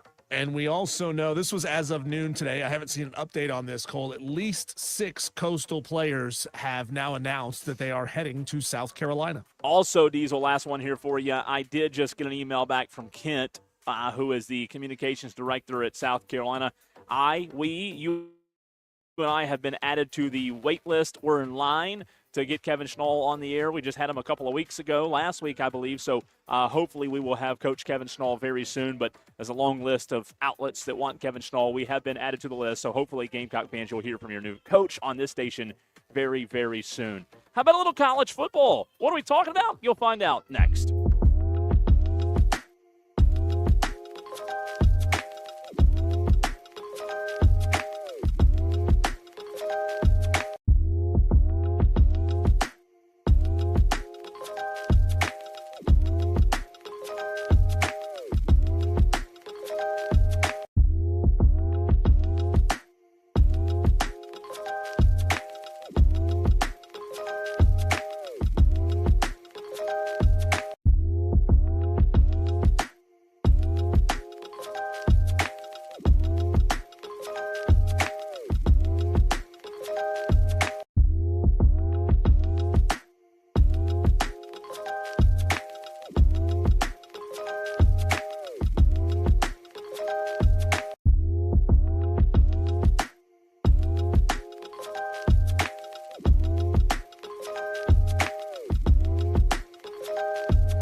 sports talk from start to finish. You're going wire to wire With Diesel and Cole Bryson. on the Fan Upstate.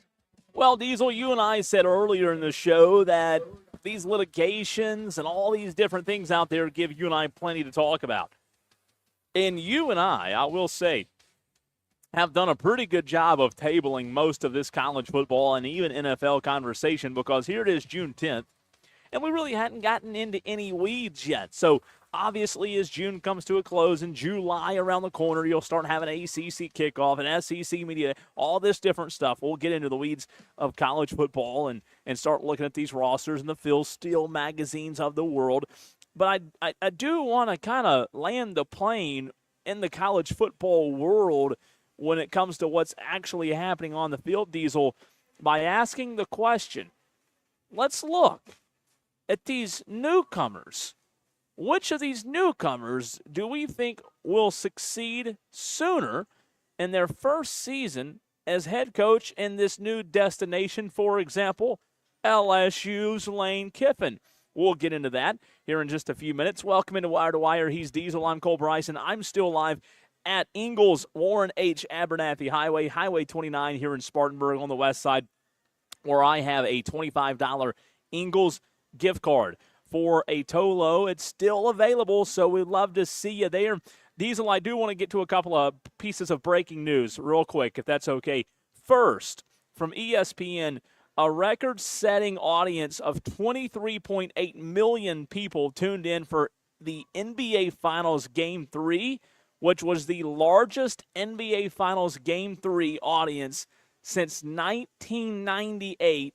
It was the most-watched NBA Finals Game 3 ever on ABC and ESPN. It was up 159% from last year's Game 3, and it peaked at 26.3 million peak viewers. What is it about the Spurs and the Knicks that's so intriguing, Diesel? The largest NBA Game 3 ever in Finals history? Are you kidding me? Yeah, I mean, first of all, the basketball has been really good. We've had all tight games to this point. We've had momentum shifts. We've had lead changes. We've had dominating fourth quarters in the first two games, at least from the Knicks. Some people want to find out, is Wemby really all that, right? I mean, there's people who they've heard about this guy. Now that he's in the finals, and now they got to see, okay, when it's crunch time, they tune in and watch. Sure.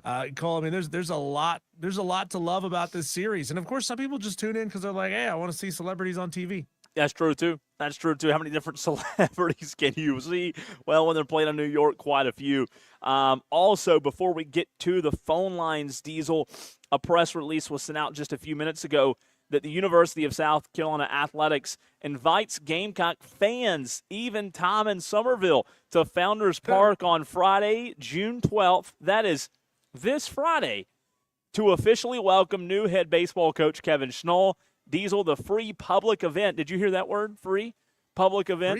Free, baby. Free 99. It begins at 8:30 Friday night.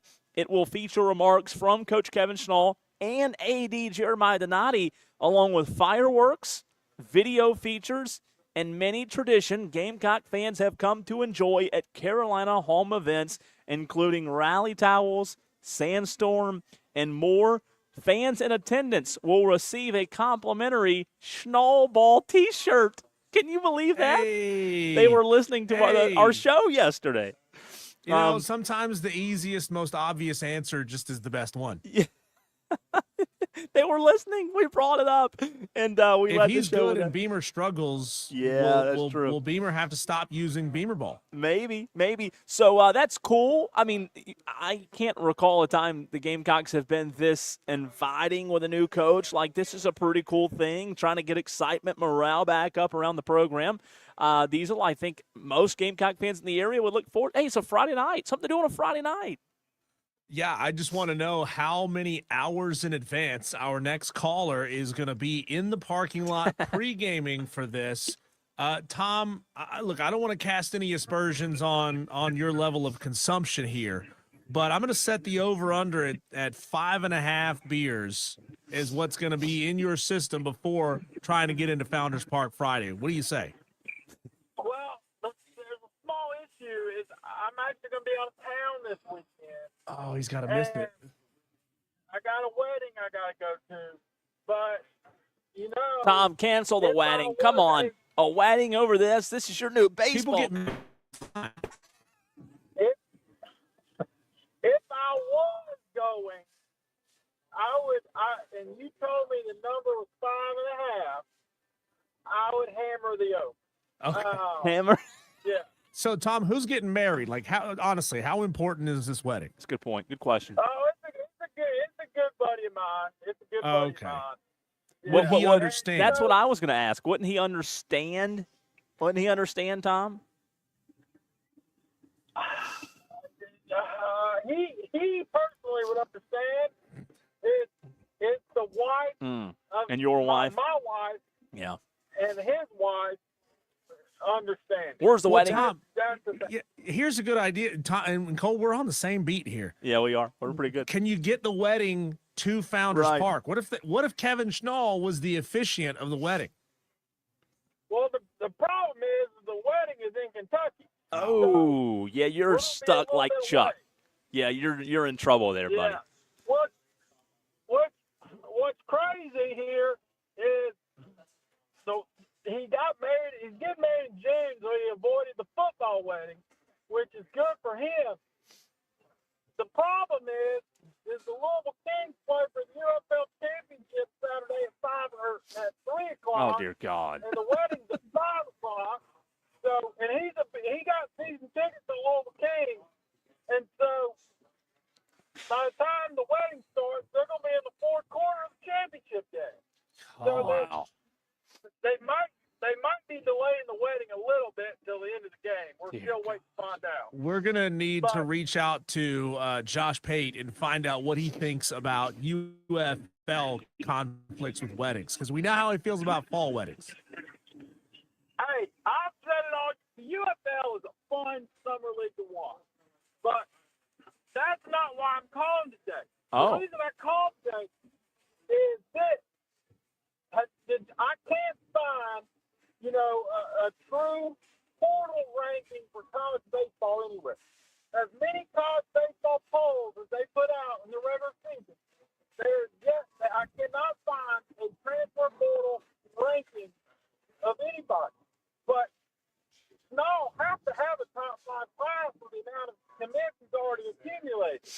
And I just found it funny that he had a top 5 class before they officially announced him as the head baseball coach.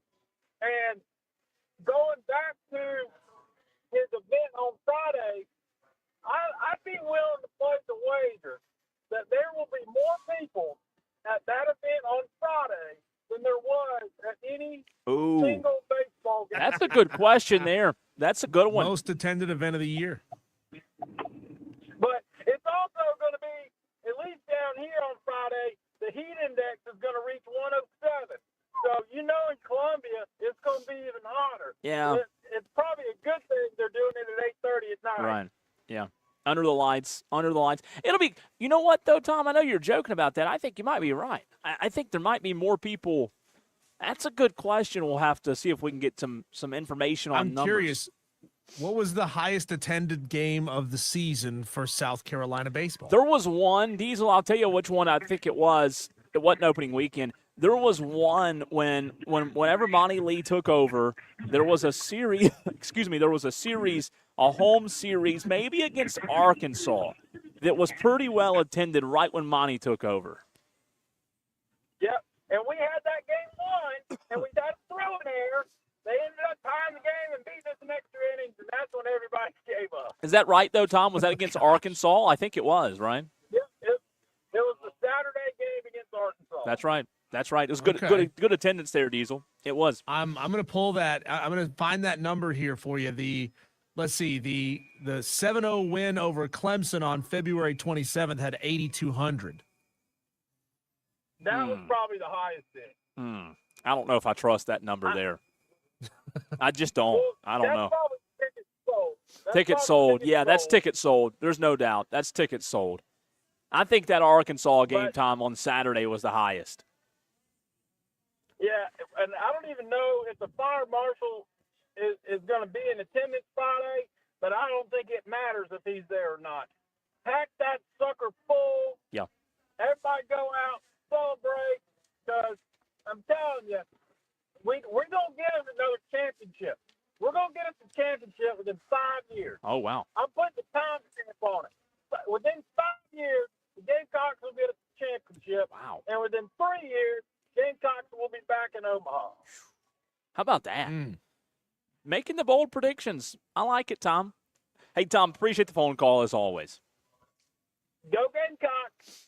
That's Tom. interesting. That is interesting to see what that turnout will be. I think it'll be a good turnout Friday. I mean, yeah, it'll be hot. Saturday. Go ahead. Sorry. No, I'm just saying it'll be hot, but I think fans will still come. The Saturday game against Arkansas, the one where they lost, right? Because they lost Saturday, March 21st. According to the Gamecocks Online official box score, that game was attended by 6,822 people. There were 6,800. That's tickets sold, though, right? Yeah, exactly. There were a lot of butts in the seats for that game because Monty had just took over. I saw pictures from the Clemson game. I don't think there were as many. I don't. And I don't think, I'll be honest with you, I don't think there were 6,800 there that day either when Carolina played Arkansas. I remember that the pictures. It was a good crowd. I mean, it was the best crowd probably in 2 years at South Carolina. So definitely a good crowd, but I think it'll be a good crowd Friday night. Excitement about Schnall. This could be, look, this is Jeremiah Donati's first. This is his first big hire, and this one could be, if things go well, and Tom's right, and Brian says preach Tom on Facebook, if things go right, this could be Donati putting a new stamp on this athletic program, Diesel. Yeah, and wouldn't it be nice for South Carolina fans to have trust in their athletic director to be able to make a competent hire? It would be. This is already a competent hire. Yeah. That doesn't necessarily mean that it's going to yield results. You can make a good hire that doesn't necessarily pan out the way that you want it to. But, Jeremiah Donati, I think, knocked it out of the ballpark as much as you can without knowing a year from now or 2 years from now what the results are going to be. I think so. Diesel, you just sent me a note, and it says, cocky for a reason. Is on the phone line. Fawn, I don't know where I was going with that. And wants to talk on the phone and wants to talk World Cup. Is this true or is this a joke? Cole, can you guess what World Cup it is? Like what sport this is? Soccer. Oh, okay, at least he knows that. Cocky for a reason. Welcome to the show. Let's talk soccer, baby. Let's talk it. Dear God, are you kidding me? Is this a joke? Have we been scammed? You have the wrong number, sir. No, it's because we can talk soccer because everywhere else but here they call it football. So if we're talking soccer, that means we're kind of talking football, baby. Let's talk football. Cocky, I'm not going to be the guy that pretends here for a second. I tell Diesel all the time, I don't pretend when it comes to hockey either. Hockey's not my thing. I'm not going to pretend on this. I know nothing, and I mean nada, zip, about soccer. So I don't know that I'll be a big help here. I know one thing. About soccer. The ball's round. I know you have to be at a certain spot before it's kicked or it's offside, and they draw that little yellow line, and either he's onside or he's offside. Yeah. How you can tell in a real game, I don't know, because they draw a line. If he onside, did they throw the flag? Did they throw the flag? A player without the ball, Cocky, an offensive player without the ball cannot be closer to the goal than the farthest back defensive player. Even I knew that. Exactly. That's offsides. Exactly. That's all I know. That's all I know. That's all. That's okay. And you can't touch the ball. I mean, so you're halfway there. You know more than your average American knows about soccer already. And I know that they flop more than LeBron does. Okay. That's true. That's true. More than LeBron. It's awful. It is so awful how much they flop. Yeah, it's bad. I mean, most people don't know this is international players watch LeBron footage to learn the best ways to flop. Yeah. That's so bad. That's Hush, Diesel. I can buy that. I'm buying that. Stop it. Stop it. Stop it. Next topic, Cocky. Next topic. Is there not a That's next all I topic? got. Oh, he's Oh, done. Okay, he's done. He's got no more. All right, appreciate you, Cocky, for a reason. Hey, here's my problem, Cole. All right, so the U.S. is hosting the World Cup. It should be the U.S. hosting the World Cup instead of like the entire continent of North America, because there's games in Canada, there's games being played in Mexico. Yeah. I mean, this is America, the land of gigantic stadiums. I mean, they are everywhere, right? We got NFL stadiums, we got 80, 90, 100,000 plus seat college stadiums. We don't need to be letting Canada and Mexico have games. no, I'm with you on that. I'm totally with you. The fact of the matter is, we keep it here, I guess. Like I said, I don't really know a lot about it, but nonetheless, I'll celebrate our country. I mean, I'll do that. I'll So pull for how- them, Diesel. I'll pull for them. At what point, Cole, at what point would the U.S. men's team have to get to before Cole Bryson starts to care? Oh, that's a Finals? good question. That's a Do good, they have to get all the way to the finals? you want me to answer this? I mean, They have to win it. They have to win the whole thing for Cole to care. what do you mean by care? Like, pay attention. Like, No. get into it a little bit. I don't think there's. Wow. I don't think there's a level like. you can't get swept up in the moment, Cole. You know, it's exciting. It's fun. Okay, I'll give you this. I'll play your game. If they're in the final game, in the championship freaking game, I'll care. I'll watch. Will you? All right. I'll watch. If they get in the championship game, can I get you to agree to something live on the show? Oh God. If they get into the championship game that day, or the closest show day to that, could I get Cole Bryson to paint an American flag on his face? Yeah, I do that. I'm Like, American. whole face. Yeah, I do that. No. I don't All mind. right. I went to what's the place over near the soccer stadium that has all the where you can watch all the games, and they've got the little food court area. Isn't that near the new soccer Are stadium? you talking about Bridgeway Station? Yeah. Yeah. I watched one time I went and hung out with Rob Brown, formerly of the Fan Upstate. I went by and I watched soccer with him. Now, I went because of him. I didn't go because of the soccer. And I don't remember one single thing about it, Diesel, of what was happening. A bunch of soccer fans were there, and they cared. I didn't know. I was like a lost puppy. You know what I mean? When would this finals be? When would the final? Do you have any idea when the finals would be? Let's How see. soon? How far out that is? I mean, I will watch. I'll paint my face. I'll go. I'll go full Team USA. I'm not going to lie to you and act like I'm interested in it, right? I mean, this thing is going to be going, Cole, into July. Oh, thank God! I thought you were going to So, say deer I season. see. Late July. This thing goes for a while. When are the World Cup finals? So it's a summer. I mean, it's a all of July, maybe even a little early August type deal. July 19th would be the finals. Okay. Yeah. Okay. So a little over a Yeah, month from now. yeah. Yeah, 6 weeks. I watched 6 weeks of soccer. the championship game. If and again, I don't know if we're going to make it or not. I have no clue how good we are. It just goes to show I know absolutely nothing. Sure. Texter says Cole did the same thing about the Olympics, but then he got into it. Okay, Texter, that's fair. That's fair. You're right. I will admit to you, you're right on that. I did not watch any Olympics, Diesel, as you very well remember.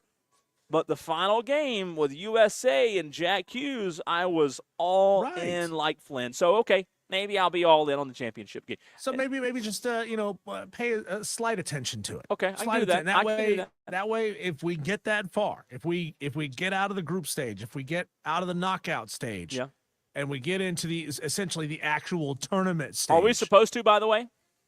I have no idea. I have no idea. I don't I'm gonna know. Be real with you. I don't know. I think it's pathetic, Cole, that as big as we are in the United States and as many athletes as we produce, that we can't produce enough elite level soccer No, I players agree with that. to compete and get out of the knockout stage every single World Cup. We ought to be able to get out of that stage because like we're sometimes we're getting punked by like small countries. Mm-hmm. And like even I know those small countries might make soccer their entire personality, but like still we have 10 times the population of them. We ought to be able to find enough guys to go out there and win this thing. I do agree with you on that. On the Joy Law Firm text line, Cocky Jake 87 gets in and says, Cole, I could care less about the World Cup either, but my son loves soccer. Well, hey, you've got a obligation then, Cocky Jake. Good for you. If I had a son that cared, I mean, yeah, I guess so. But thankfully, I don't. Thankfully that you know of.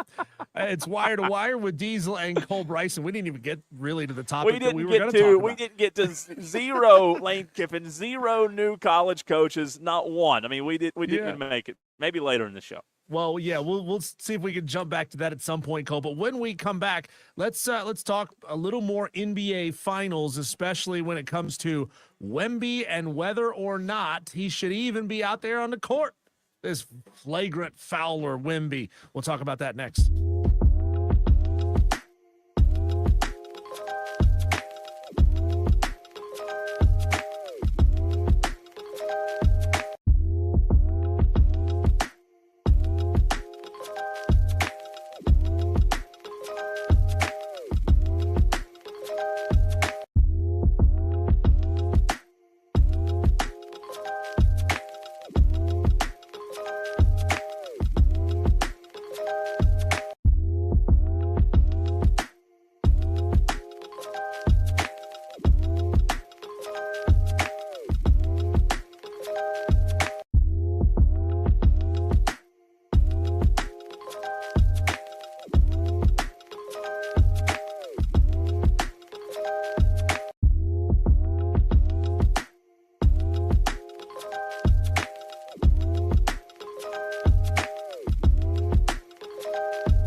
844-326-3663. That's 844-FAN-PHONE. This is Wire to Wire with Cole, Bryson, and Diesel on the Fan Upstate. Cole, the PR war is in full effect. Cody Campbell, the big-time booster at Texas Tech, is now going on talk shows claiming that Texas Tech are the victims here. And it's just not right that everybody's boycotting the Texas Tech Red Raiders. We'll get into that a little bit later on in this segment. Can we get that guy on? Can he come on our show? I mean, I would love. Where do we request a booking? I mean, how do we line up to get on that one? I'm all for that. That guy. I mean, he said some funny stuff, outlandish stuff, some pretty good stuff at times. But man, that's a new one there. I hadn't heard. Yeah, this is absurd, Cole. We'll play this coming up, maybe in the back half of this segment. But I want to get into really just the maybe the travesty so far of these NBA Finals. That whack on the back of the neck from Victor Wembanyama on Jalen Brunson was not at the time ruled a foul or a flagrant foul, and then after review was not ruled a flagrant foul here, Cole. And look, am I wrong here to say it's entirely transparent that the league is saying we cannot inch any closer to suspending Victor Wembanyama now? Like, there's no way we can do it now because Wemby already has 2 flagrant fouls or 2 points for flagrant fouls in these NBA playoffs. And the rule is you get 4 points. A flagrant 1 is worth 1 point. A flagrant 2 is worth 2 points. Once you get to flagrant 4 points, you are automatically facing suspension. And there is no way, shape, or form, and in no world that Adam Silver would ever boot Victor Wembanyama out of these playoffs. Well, I see both angles of it, Diesel. I understand the perception being reality in this case. Look, I do believe we all saw it. It was a pretty tough whack. Do I think it should have been worse in terms of the punishment? I don't know. I was not surprised though. Like I told you earlier in the show, I was not one bit surprised that this ruling came down that there's nothing else that's going to happen to him. That really didn't surprise me much. So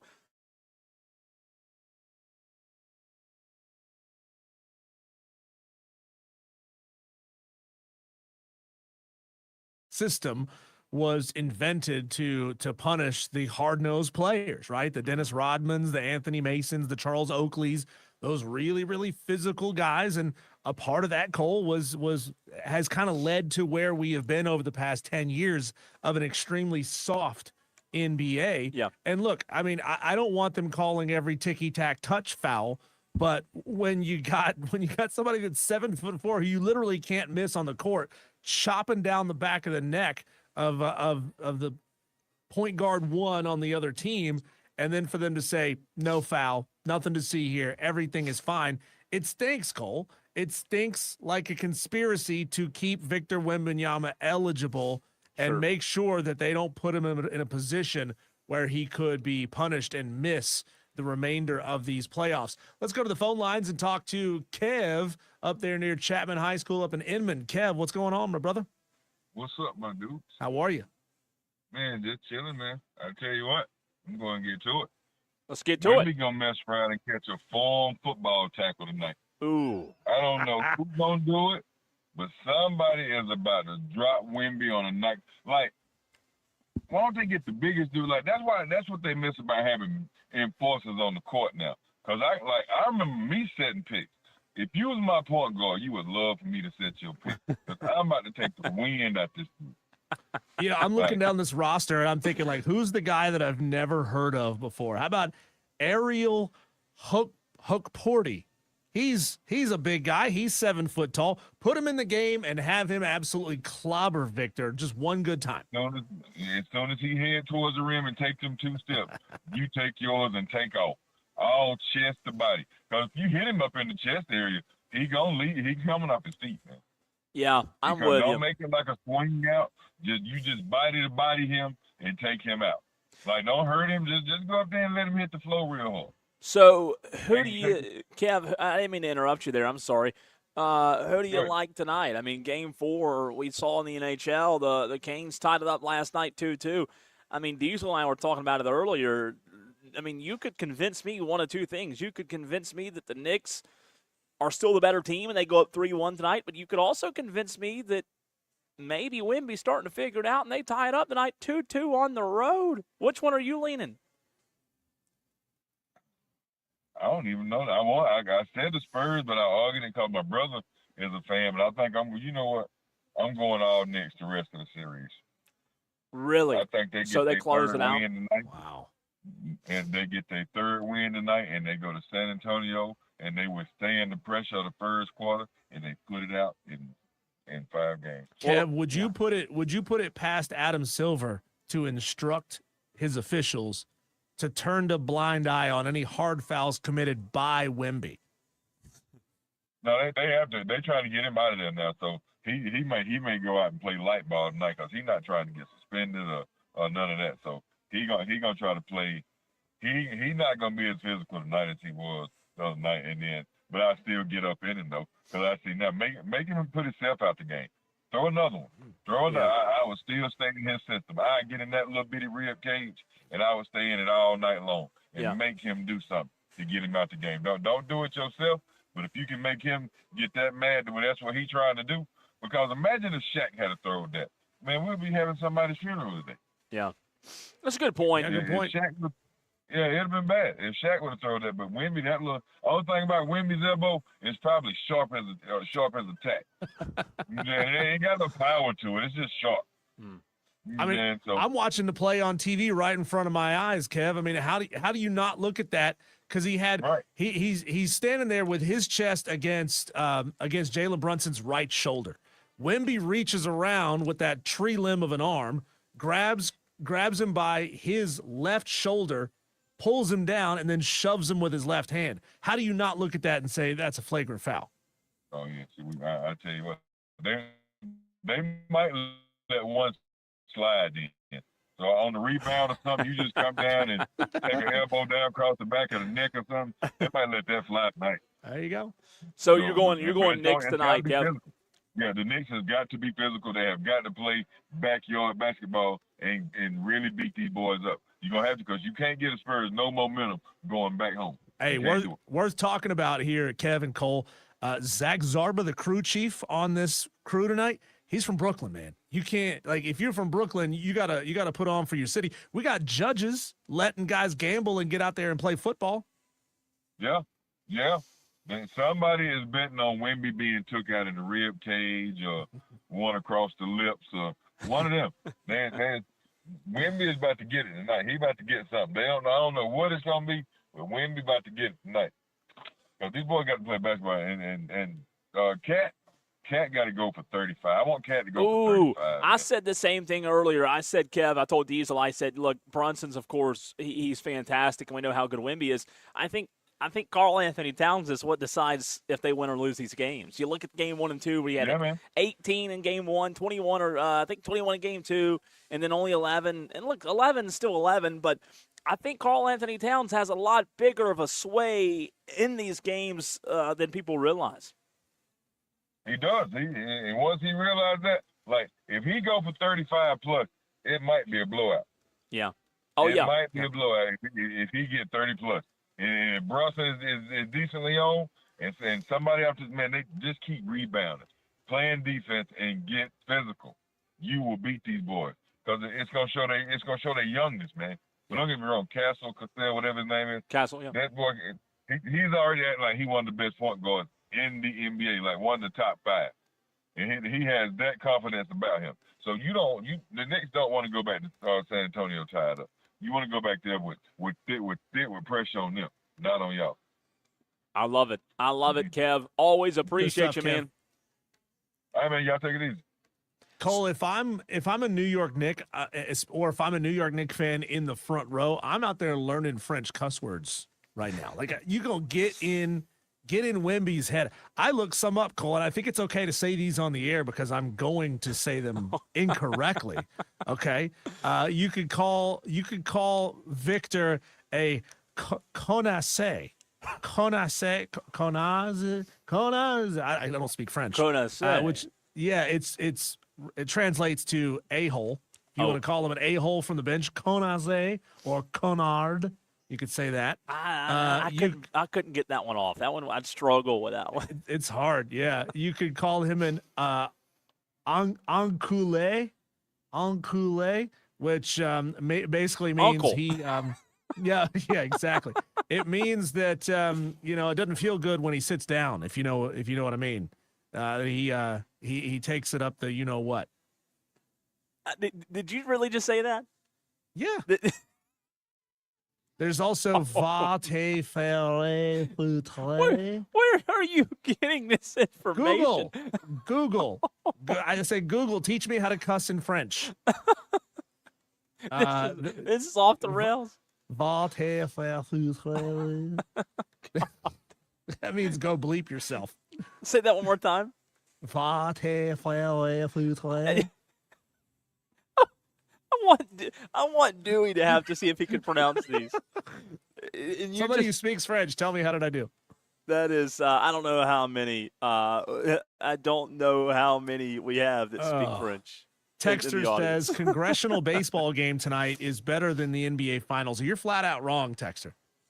You are flat out wrong. Yeah, you're flat out wrong. Yeah. Congressional baseball. Good Lord. Watching those wheezing fat people from the Congress play baseball. Get out of here. Adam on the Joy Law from text line says Diesel is getting fired.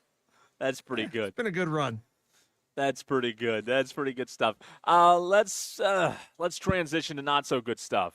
Diesel, the Atlanta Braves disappointed me last night. I mean, just disappointed last night. Plus, guess who's hurt? You want to guess? Well, we'll talk about it. The Braves, what happened? How long is Acuna out? What's the latest on him? We'll get into it next right here on the Fan Upstate.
with Diesel and Cole Bryson on the Fan Upstate.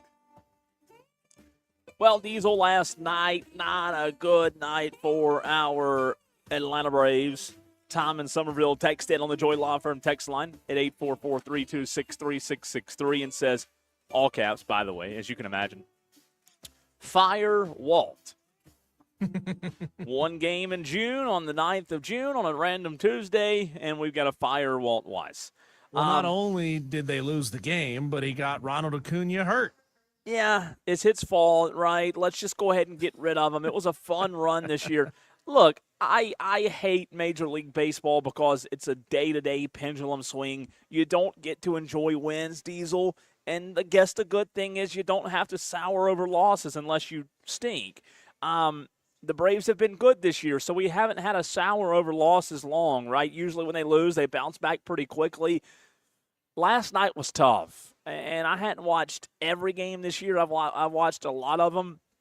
Last night was, I think, my one night where I said, man, this one wasn't fun. I didn't enjoy it. You're up 4-0. Matt Olson has a tremendous night. You go up there and you're up 4-0, and he's got 2 homers, and you're feeling good about yourself. And, yeah, we'll get to the Ronald Acuna thing in a minute. But the fact that you were able to get that 4-0 lead, but you couldn't close the deal, man, that was tough. Chicago's good. You got to give Chicago credit. They're a good baseball team. They're not the Chicago of old, but Iglesias allowing that. You read it in the Daily Wire, a little history made last night with a rookie Diesel. Just a bad ending, and it goes into extras, and the ghost runner always seems to ghost you and get you. Just a one of those nights you hope you can flush quick if you're a Braves fan. Yeah, like I was saying, if Matt Olson just hits that 3rd home run, Cole, then it wouldn't have mattered, right? I mean, the runs, the game would have been over. It's his fault. There'd have been no opportunity. Yeah, blame it on Matt Olson. God, 2 homers, just not enough, bro. No, it's not. Now, you mentioned it earlier in the show as well. Ronald Acuna Jr. was running to first base, and he pulled up right when he got to the bag. And he had a little hamstring issue. So he is back on the IL where he belongs. He spends so much time on the IL. It's unfortunate. And you and I were having the conversation a few days ago, maybe a couple of weeks ago now, Diesel, about Acuna. And he was kind of in that slump when we were having this conversation. But he's gotten out of that slump, and he's been good. But the Braves have now placed Ronald Acuna Jr. on the 10-day IL with a left hamstring strain. Presumably, Diesel, after receiving results from this morning's scheduled MRI. We'll get more information during Walt Weiss's media availability later today. The fact of the matter is we know how good this superstar is. But when you talk about the future of somebody, do these injuries now, do they come into play, Diesel? Because this guy's been injured 20-plus times as an Atlanta Brave. It really matters. How is Alex Anthopoulos really feeling about these injuries? You know, I mean, we had that conversation about it a week or two ago, and you say to yourself, yeah, he was durable up until this point, but this is what happens. You're durable. You're able to fight off injury until you don't. And then once you have those injuries, they start piling up. I could see why this could be a decision maker. It sort of depends on how long is he out? How long is it really going to, for lack of a better word, hamstring the team, right? I mean, is Eli White going to be able to hold it down out there in right field? He's probably not going to hit the way that Ronnie does. And he's certainly not the fielder, doesn't have the arm that he does, even though he made a heck of a play at home plate last night. How long is Ronnie out, and how much is it going to cost you?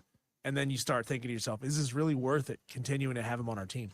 Well, look, he's a sensational player, and Eli White's shown a lot of promise as well. I mean, he's been really good, and we know Eli White's a very serviceable player. Eli White's not Ronald Acuna Jr., and I don't mean that disrespectfully. Eli White's not on the same planet as Ronald Acuna Jr. And I know that sounds disrespectful. I don't mean for it to be, but it is just tough to see this guy day after day, week after week, month after month get right back on the IL. Walt Weiss said last night he doesn't think it's as bad as the last time he went on the IL a couple of weeks ago with a hammy injury. So we'll see. texter gets in from the 803 and says, remember, your brand is bigger than your injury. Even if he gets hurt, but he continues to do well wherever he's playing, and he is the face of the team, he still brings revenue.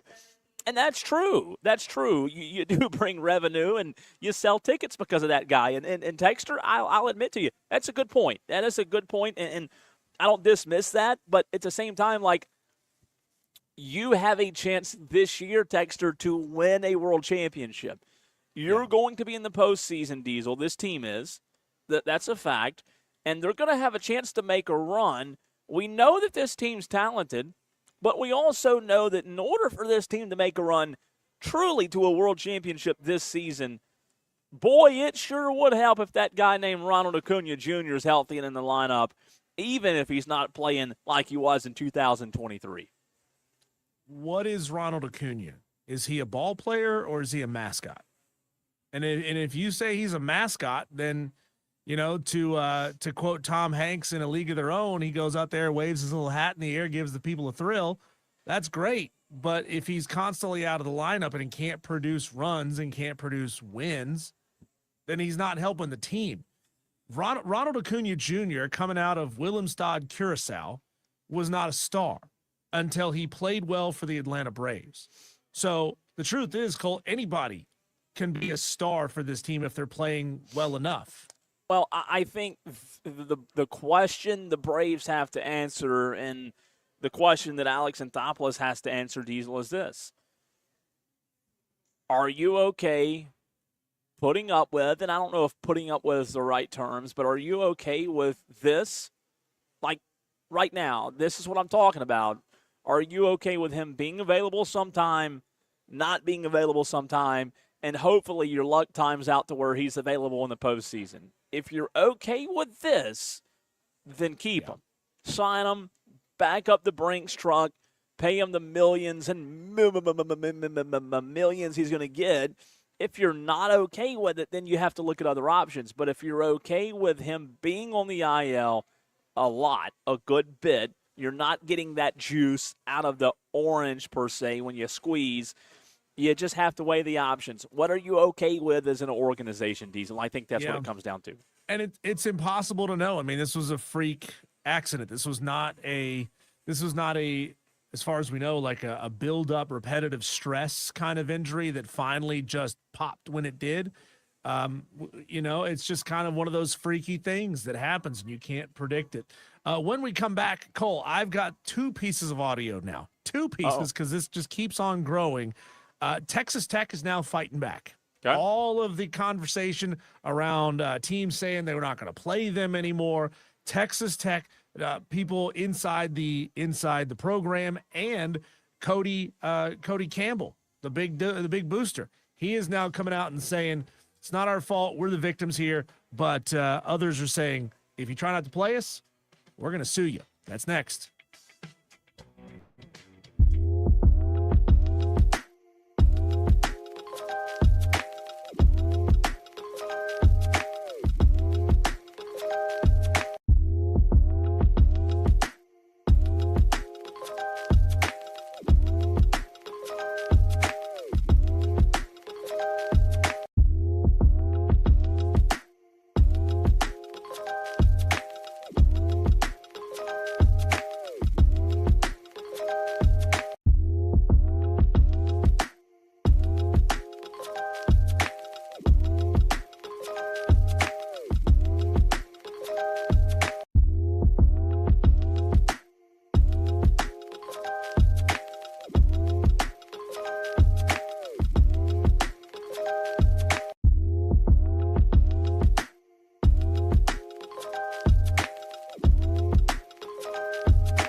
You're going wire to wire with Diesel and Cole Bryson. on the Fan Upstate. Oh my, Cole, we've officially jumped from Texas Tech did nothing wrong to, well, they're just victims in this whole thing. The internet, Cole, moves so fast, right? We're all over it. We come full circle on a story very, very quickly. And you know as well as I do, all it's going to take is another scandal to push this whole Brendan Sorsby question out of our collective consciousness. But now, Cole, Texas Tech is going into defense mode, and you've got guys like Cody Campbell, the big donor, going on various television shows saying that Texas Tech, we're being targeted here. We're being targeted here. So this is wild, Cole. I want to play you something. First, we're going to hear Cody Campbell. He was on with Dan Dockich, who is part of the Outkick Network. And he is saying, Cole, that, well, they're just victims in all of this. They didn't do anything wrong. They're being persecuted. College football, if you're going to This go is Dan strictly Dockich, by by the way. integrity, and I've been very critical of Georgia, very critical about teams, including my own school at Indiana, that played a kid after a DUI. But I would say that as a coach, you know, I guess raised by a parent that was a principal in Gary, Indiana, and Coach Knight,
I mean, I get wanting to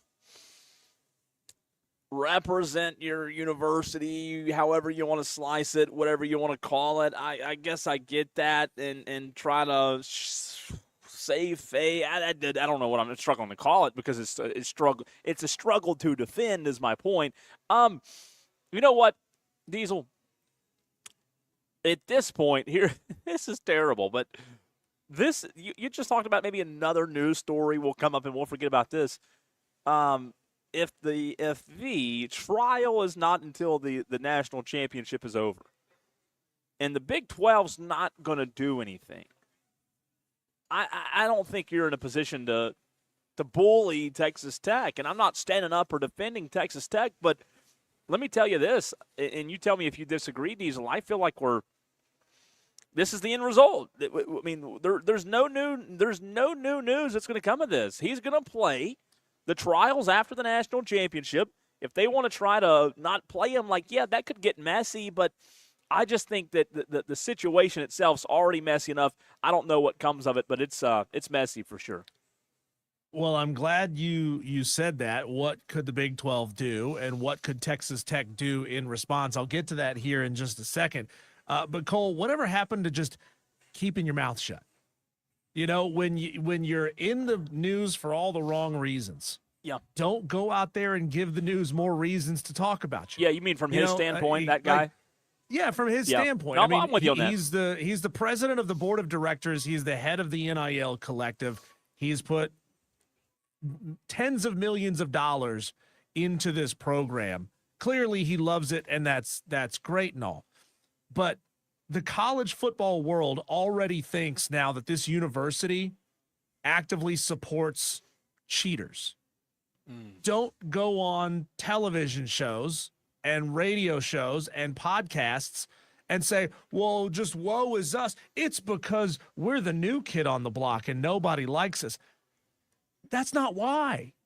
That has nothing to do with it. The college football world loves when a new program comes out of nowhere to disrupt things. I mean, the college football world loved it. South Carolina fans didn't, but the college football world did love it 12 years ago when Clemson came out of nowhere and started taking down Alabama because we were tired of Alabama. We're okay if Texas Tech comes in and takes out an Ohio State or a Michigan or a Texas. We love stories like that. We love underdogs in sports, but we don't love cheaters, and we don't love universities that are incapable of doing the right thing, which was sitting this kid on the bench and saying, we're not going to let you play football, but we'll help you get your life on track. No. I'm with you on that. Look, I don't recall, and maybe you do, last year during football season, Diesel, especially during the college football playoff, I don't recall anybody saying, gosh dang it, that Texas Tech, man, they don't need to be here. I just can't stand that Texas Tech. I kind of liked it. Like you said, it was a change. It was different. They were good last year, right? They didn't have Brendan Sorsby. They were good. But it was fun. Yeah. It was a new team. I don't know. I agree with you on that. He did make himself look a little bit more stupid in those comments. Again, it is what I would like to say to him is, if I were doing that interview, if I were the one doing that interview, and I think we get to that audio, we replay that audio in a second, but if I were the one interviewing him, I would have said, look, what was his name? Was it Dan? Is that the guy's name? It's Dan Dockich. Dan Dockich. So I would have said, look, you're right. Things have happened with other college football players, and they've still played. But look here, two wrongs don't make a right. And just because maybe that wasn't the best illustration, two wrongs don't make a right. What am I looking for? Just because they committed the crime doesn't justify your crime. Maybe that's the better illustration. So your crime that you committed was as black and white, sir, as black and white could get. And what you did, maybe not the crime, the rule that you broke in terms of what the NCAA, the governing body, the governing institution says, it was pretty black and white. So how you defend that, if you want to sit here and say, well, they just don't like us, they don't like us when, it just kind of rubs people the wrong way. You don't get to go into your court hearing for a DUI and say, well, other people drive drunk too. Yeah. There you go. So there you go. I don't see you guys out there dragging all the other people who didn't get caught into court. I don't see all that. I mean, this is such a lazy man's argument, Cole, of you didn't blackball Penn State for what they did. You didn't blackball that school for what they did. You didn't blackball that school for what they did. I mean, come on, man. Like, what happened to taking responsibility for your own actions instead of having it need to be some sort of zero-sum game where, like, I did right, you did wrong, everybody's okay? No, stop. Well, what he should do, the guy that was speaking there on behalf of Texas Tech, he shouldn't just be he shouldn't be doing those interviews to begin with. Because here's why. As a representative of the school, it is his obligation to pump up the school, right? To be on the side of the school program. Diesel, he cannot get on a podcast and say, well, I agree with you. He should be suspended. He just can't. He's affiliated with the school, right? So best suited for him is probably not to do any media interviews at all. The best answer is to say Texas Tech stands for integrity. And while the law says that we cannot keep him out of the sport for the year, Texas Tech really has to look at and decide whether or not he's going to be eligible to play. And in my opinion, he shouldn't be eligible to play because it's the right thing to do. The courts decided one thing and the law is the law, and that's fine. Sure. But Texas Tech doesn't have to put this kid on the field. No, they don't have to. They don't have to. Yeah. But guess what? They're going to. and they don't mind doing so. Unfortunately, it's just like Melissa Level said. For those that missed Melissa's interview, back during the 4 o'clock or 3 o'clock hour, what do the Texas Tech fans think? And I think that's a really interesting part of it. You and I don't hear from a lot of Texas Tech fans, but if you polled Texas Tech fans in this whole situation, what would their opinion on it be? I don't want to speak for all of them, but wouldn't you say the majority of them would probably say, Diesel, yeah, I want them to play. Heck yeah, let's go play. I'm sure. I mean, all I can tell you is I've read some social media comments, and it's Twitter.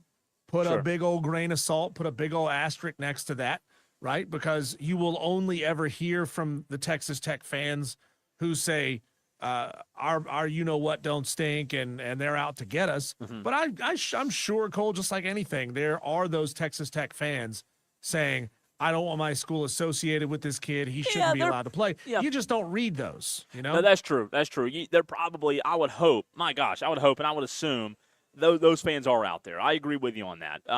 Like you said, though, they're not on the front page bulletin board. Texter, this comes from Tolo J. Butane. He said, I don't feel bad for the NCAA. Monetized everything, let them play. Monetization, how much does that factor into it? Obviously, it's a part of it, and it's going to continue to be a part of the game. And whether we like it or not, I don't know what we're going to do about it. I don't know what we're going to do. And, Bill Bender, we have Bill Bender, in case you missed it, coming up here in a few minutes, Diesel. We had him on back during the 3 o'clock hour. I asked him what this does to future football players who want to gamble. And his response was, well, that's what worries him the most. That's what worries Bill the most, is when you set the precedent that basically a rule doesn't matter and you can do whatever you want as long as you got a pretty good attorney. How do you police things? If there's no law and order, everybody wants to defund the police, defund this, defund that. If there's no law and order, how do you police anything? And if you think college athletics is the wild, wild west now, if it just continues to go in this direction, what's it 10 years from now when it comes to policing the rules? I mean, if the NCAA, Diesel, think about that, they can't even police their own rules. Yeah, Cole, and what's interesting about that is now the precedent has been set. If you gamble like 2 times, you've done the wrong thing. But if you gamble 200 times, now you're an addict, and the school and the NCAA has an obligation to support you through your addiction. Mm-hmm. So if you're going to do it, you got to do it a lot so that you can argue, I'm an addict. Oh, that's how you do it. I got you. Well, you know what? That's it. You need to teach a class on this, is what you need to do. You gotta game the system. Yeah. I have an issue. It's mental health. I mean, everything else in this country is mental health. Let's just lump it into that category. I mean, it's mental health. I have a mental health issue I'm dealing with, and that's causing me to gamble $90,000. $90 grand is what he wagered, Diesel in total, across, you tell me how many bets. It's mental health. I just, I've got an issue, and if I've got an issue, y'all feel sorry for me. Let me get help. It's not really a big deal. I like that, Diesel. That's pretty good. Cole, we're going to play that Bill Bender. We're going to bring that Bill Bender back on the show in the very next segment. But I do want to touch on this for those of you who are big-time golf fans, as we're a week away. Next week, a week from tomorrow, we'll be talking about the U.S. Open. So far, Cole, there have been no reports whatsoever about any kind of a split between Scotty Scheffler and Ted Scott. Ted Scott's been on Scotty Scheffler's bag for a long time for a lot of wins. I know we as the media, we like to make a big deal out of things and this argument between Scotty and Ted. But hey, those kind of butting of the heads, those are gonna happen on the golf course.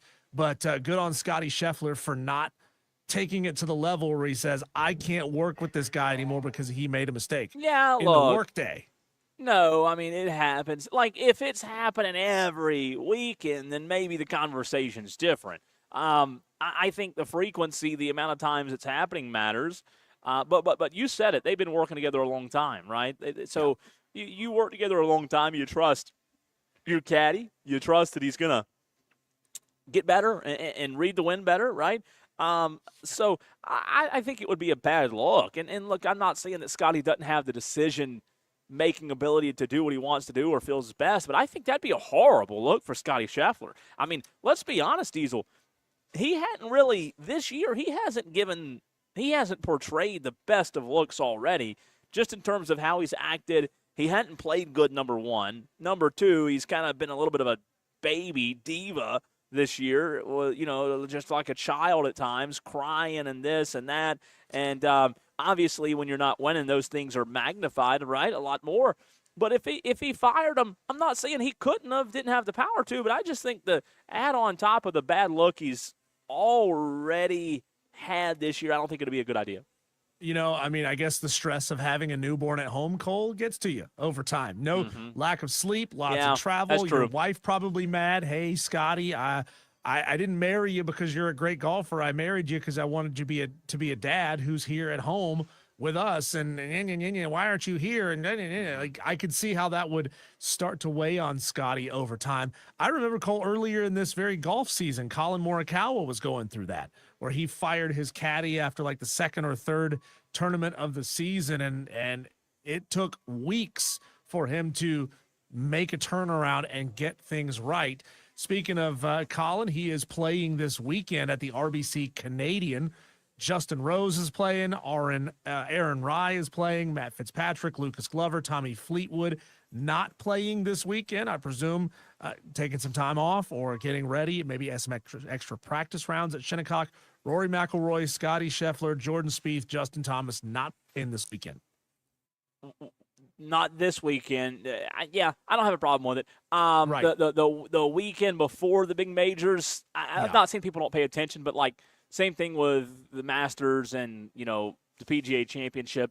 You expect that. You don't expect those guys to be competing. And I'm not saying they can or can't, but if you want to take a page out of Rory's book, you got to go practice that course 19 times before you win the dadgum thing like he did in Augusta again this year. So I don't have a problem with it. Keith and TR gets in on the Joy Law Firm text line and says, so it's basically the equivalent of if you wreck the car to make sure it's to total it, so the gap insurance pays it off. Yeah, pretty much going back to what you were saying a minute ago, Diesel. That's pretty good. Yeah, don't commit a misdemeanor, commit a felony, and then you can say I've got a problem. Yeah, that's correct. That's right. The key. You just got to learn how to do it. You got to learn how to game the system, like Diesel said. Last little bit of go ahead. No, last little bit of golf news here for you, Cole. This is fun. The CEO of Live Golf, Scott O'Neill, he was interviewed and he was pressed and it said, hey, do you guys have enough money to finish out this calendar season for Live Golf? And he wouldn't say yes, he wouldn't say no, but he did say that he trusts the Public Investment Fund to follow through on its promises. He also said they need to raise about $350 million in capital to replace their funding before next season starts, if they even make it that far. That's a lot of money. A lot of money, and I hope his trust in the Saudis, I hope that trust is strong trust because he's going to need it. I'm not saying it doesn't happen. The money's not there, but that's a lot of money. Hopefully they'll stick to the commitment. But you know what? If they don't, it doesn't hurt my feelings. Doesn't hurt my feelings. Is what it is. Diesel, before we run to a break, the Hub City Spartanburgers had an early game today, like an 11 a.m. first pitch. Do you have any idea what the score of the game was? I'll give you a hint. I don't. Spartanburgers won. Okay. It was a shutout. There's hint number 2. So you've got 2 hints. Now that I've told you they won and it was a shutout, do you have a better guess? The fact bringing it up tells me it was a comically large offensive output for the home team Spartanburgers. Let me ask you this. You want to guess? I'll wager a guess of 15-0. What do you get in football when you score 3 touchdowns and 3 extra points? Oh my. 21 to nothing. Spartanburgers defeated Asheville, the Tourist. I don't think Asheville sucks. The in Tourist, more ways than one. The Tourist. What? It's dirty. Have you not been to Asheville? It's dirty. I like it, but we got to go to break. Go to break. Bill Bender next.